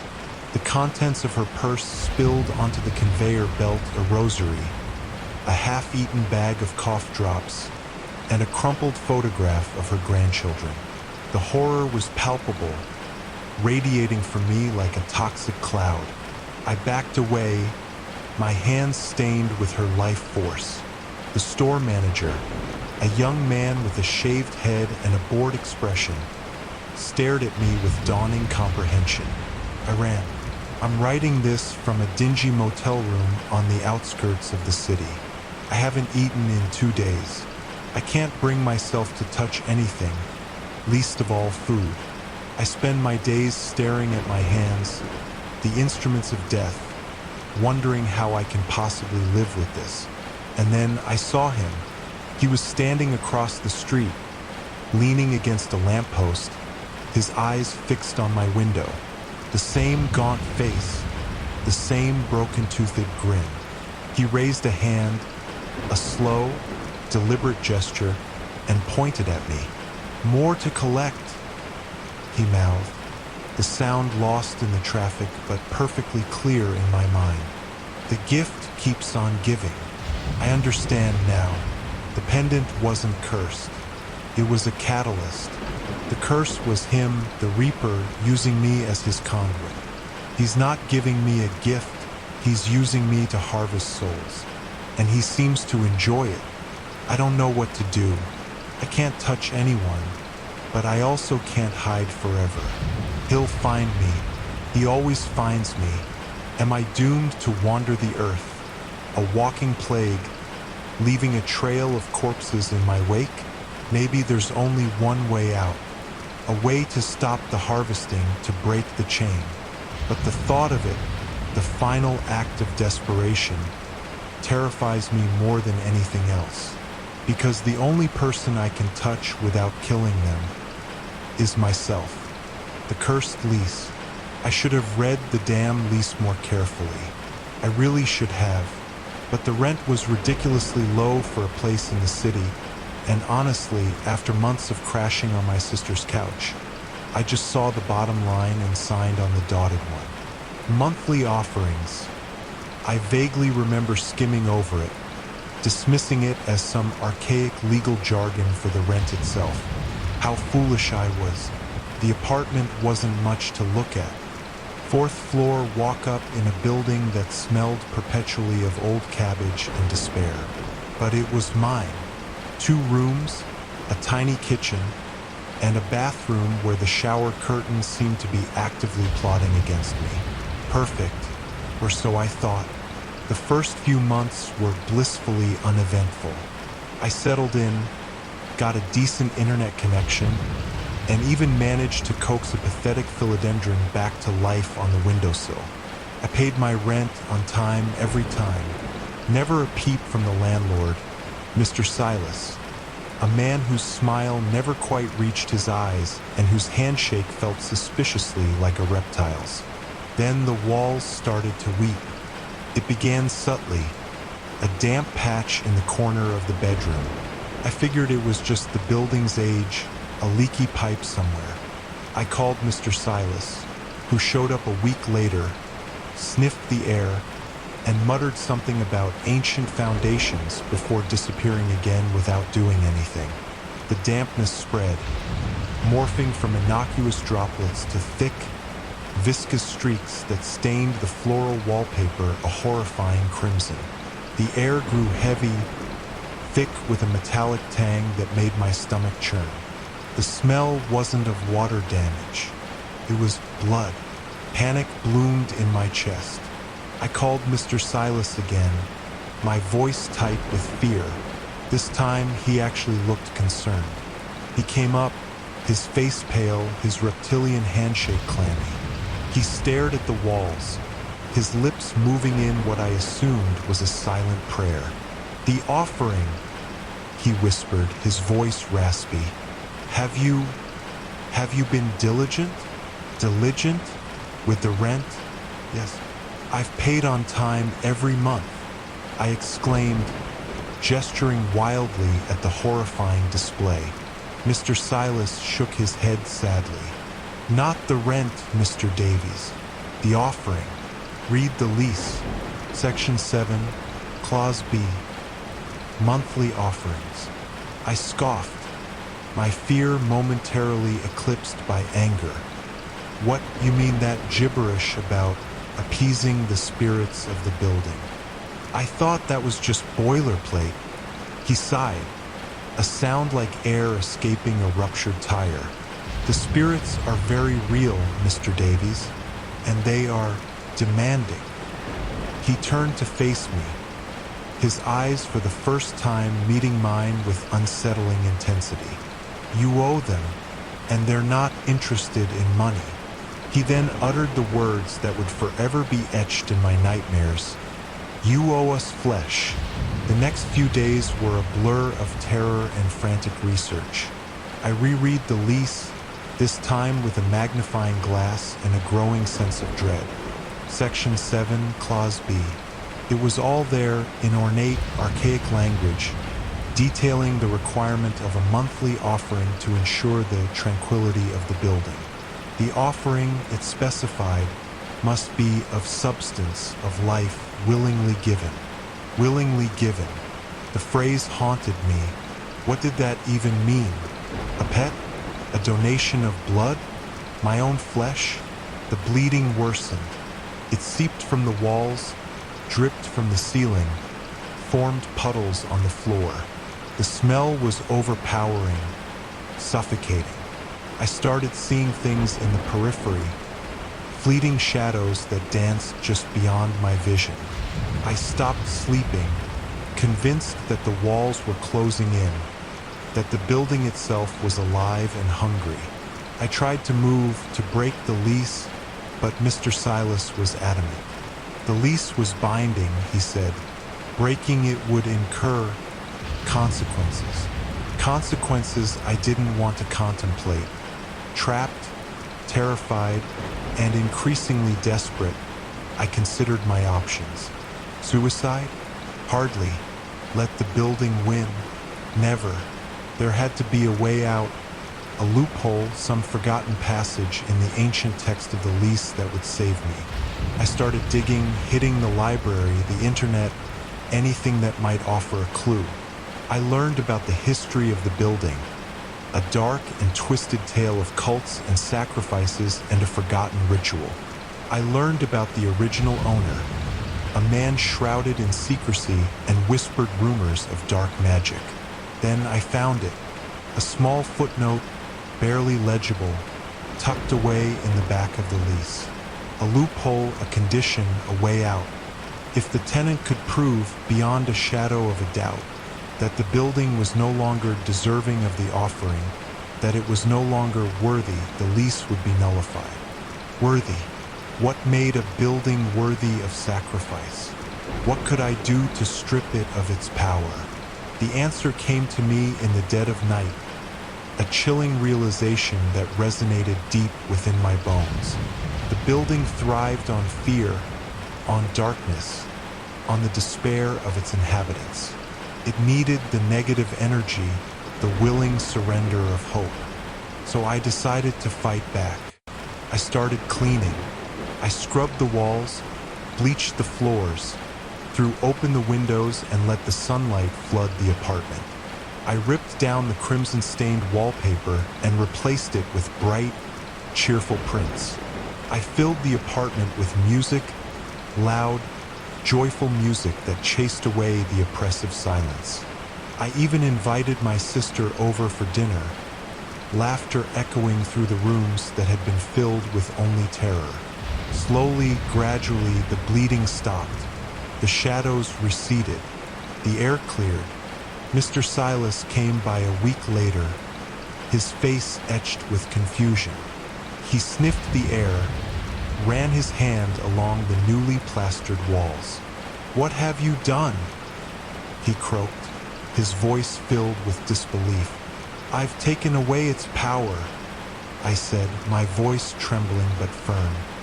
"This building no longer has anything to feed on. It's just a building." I held up the lease, pointing to the forgotten footnote.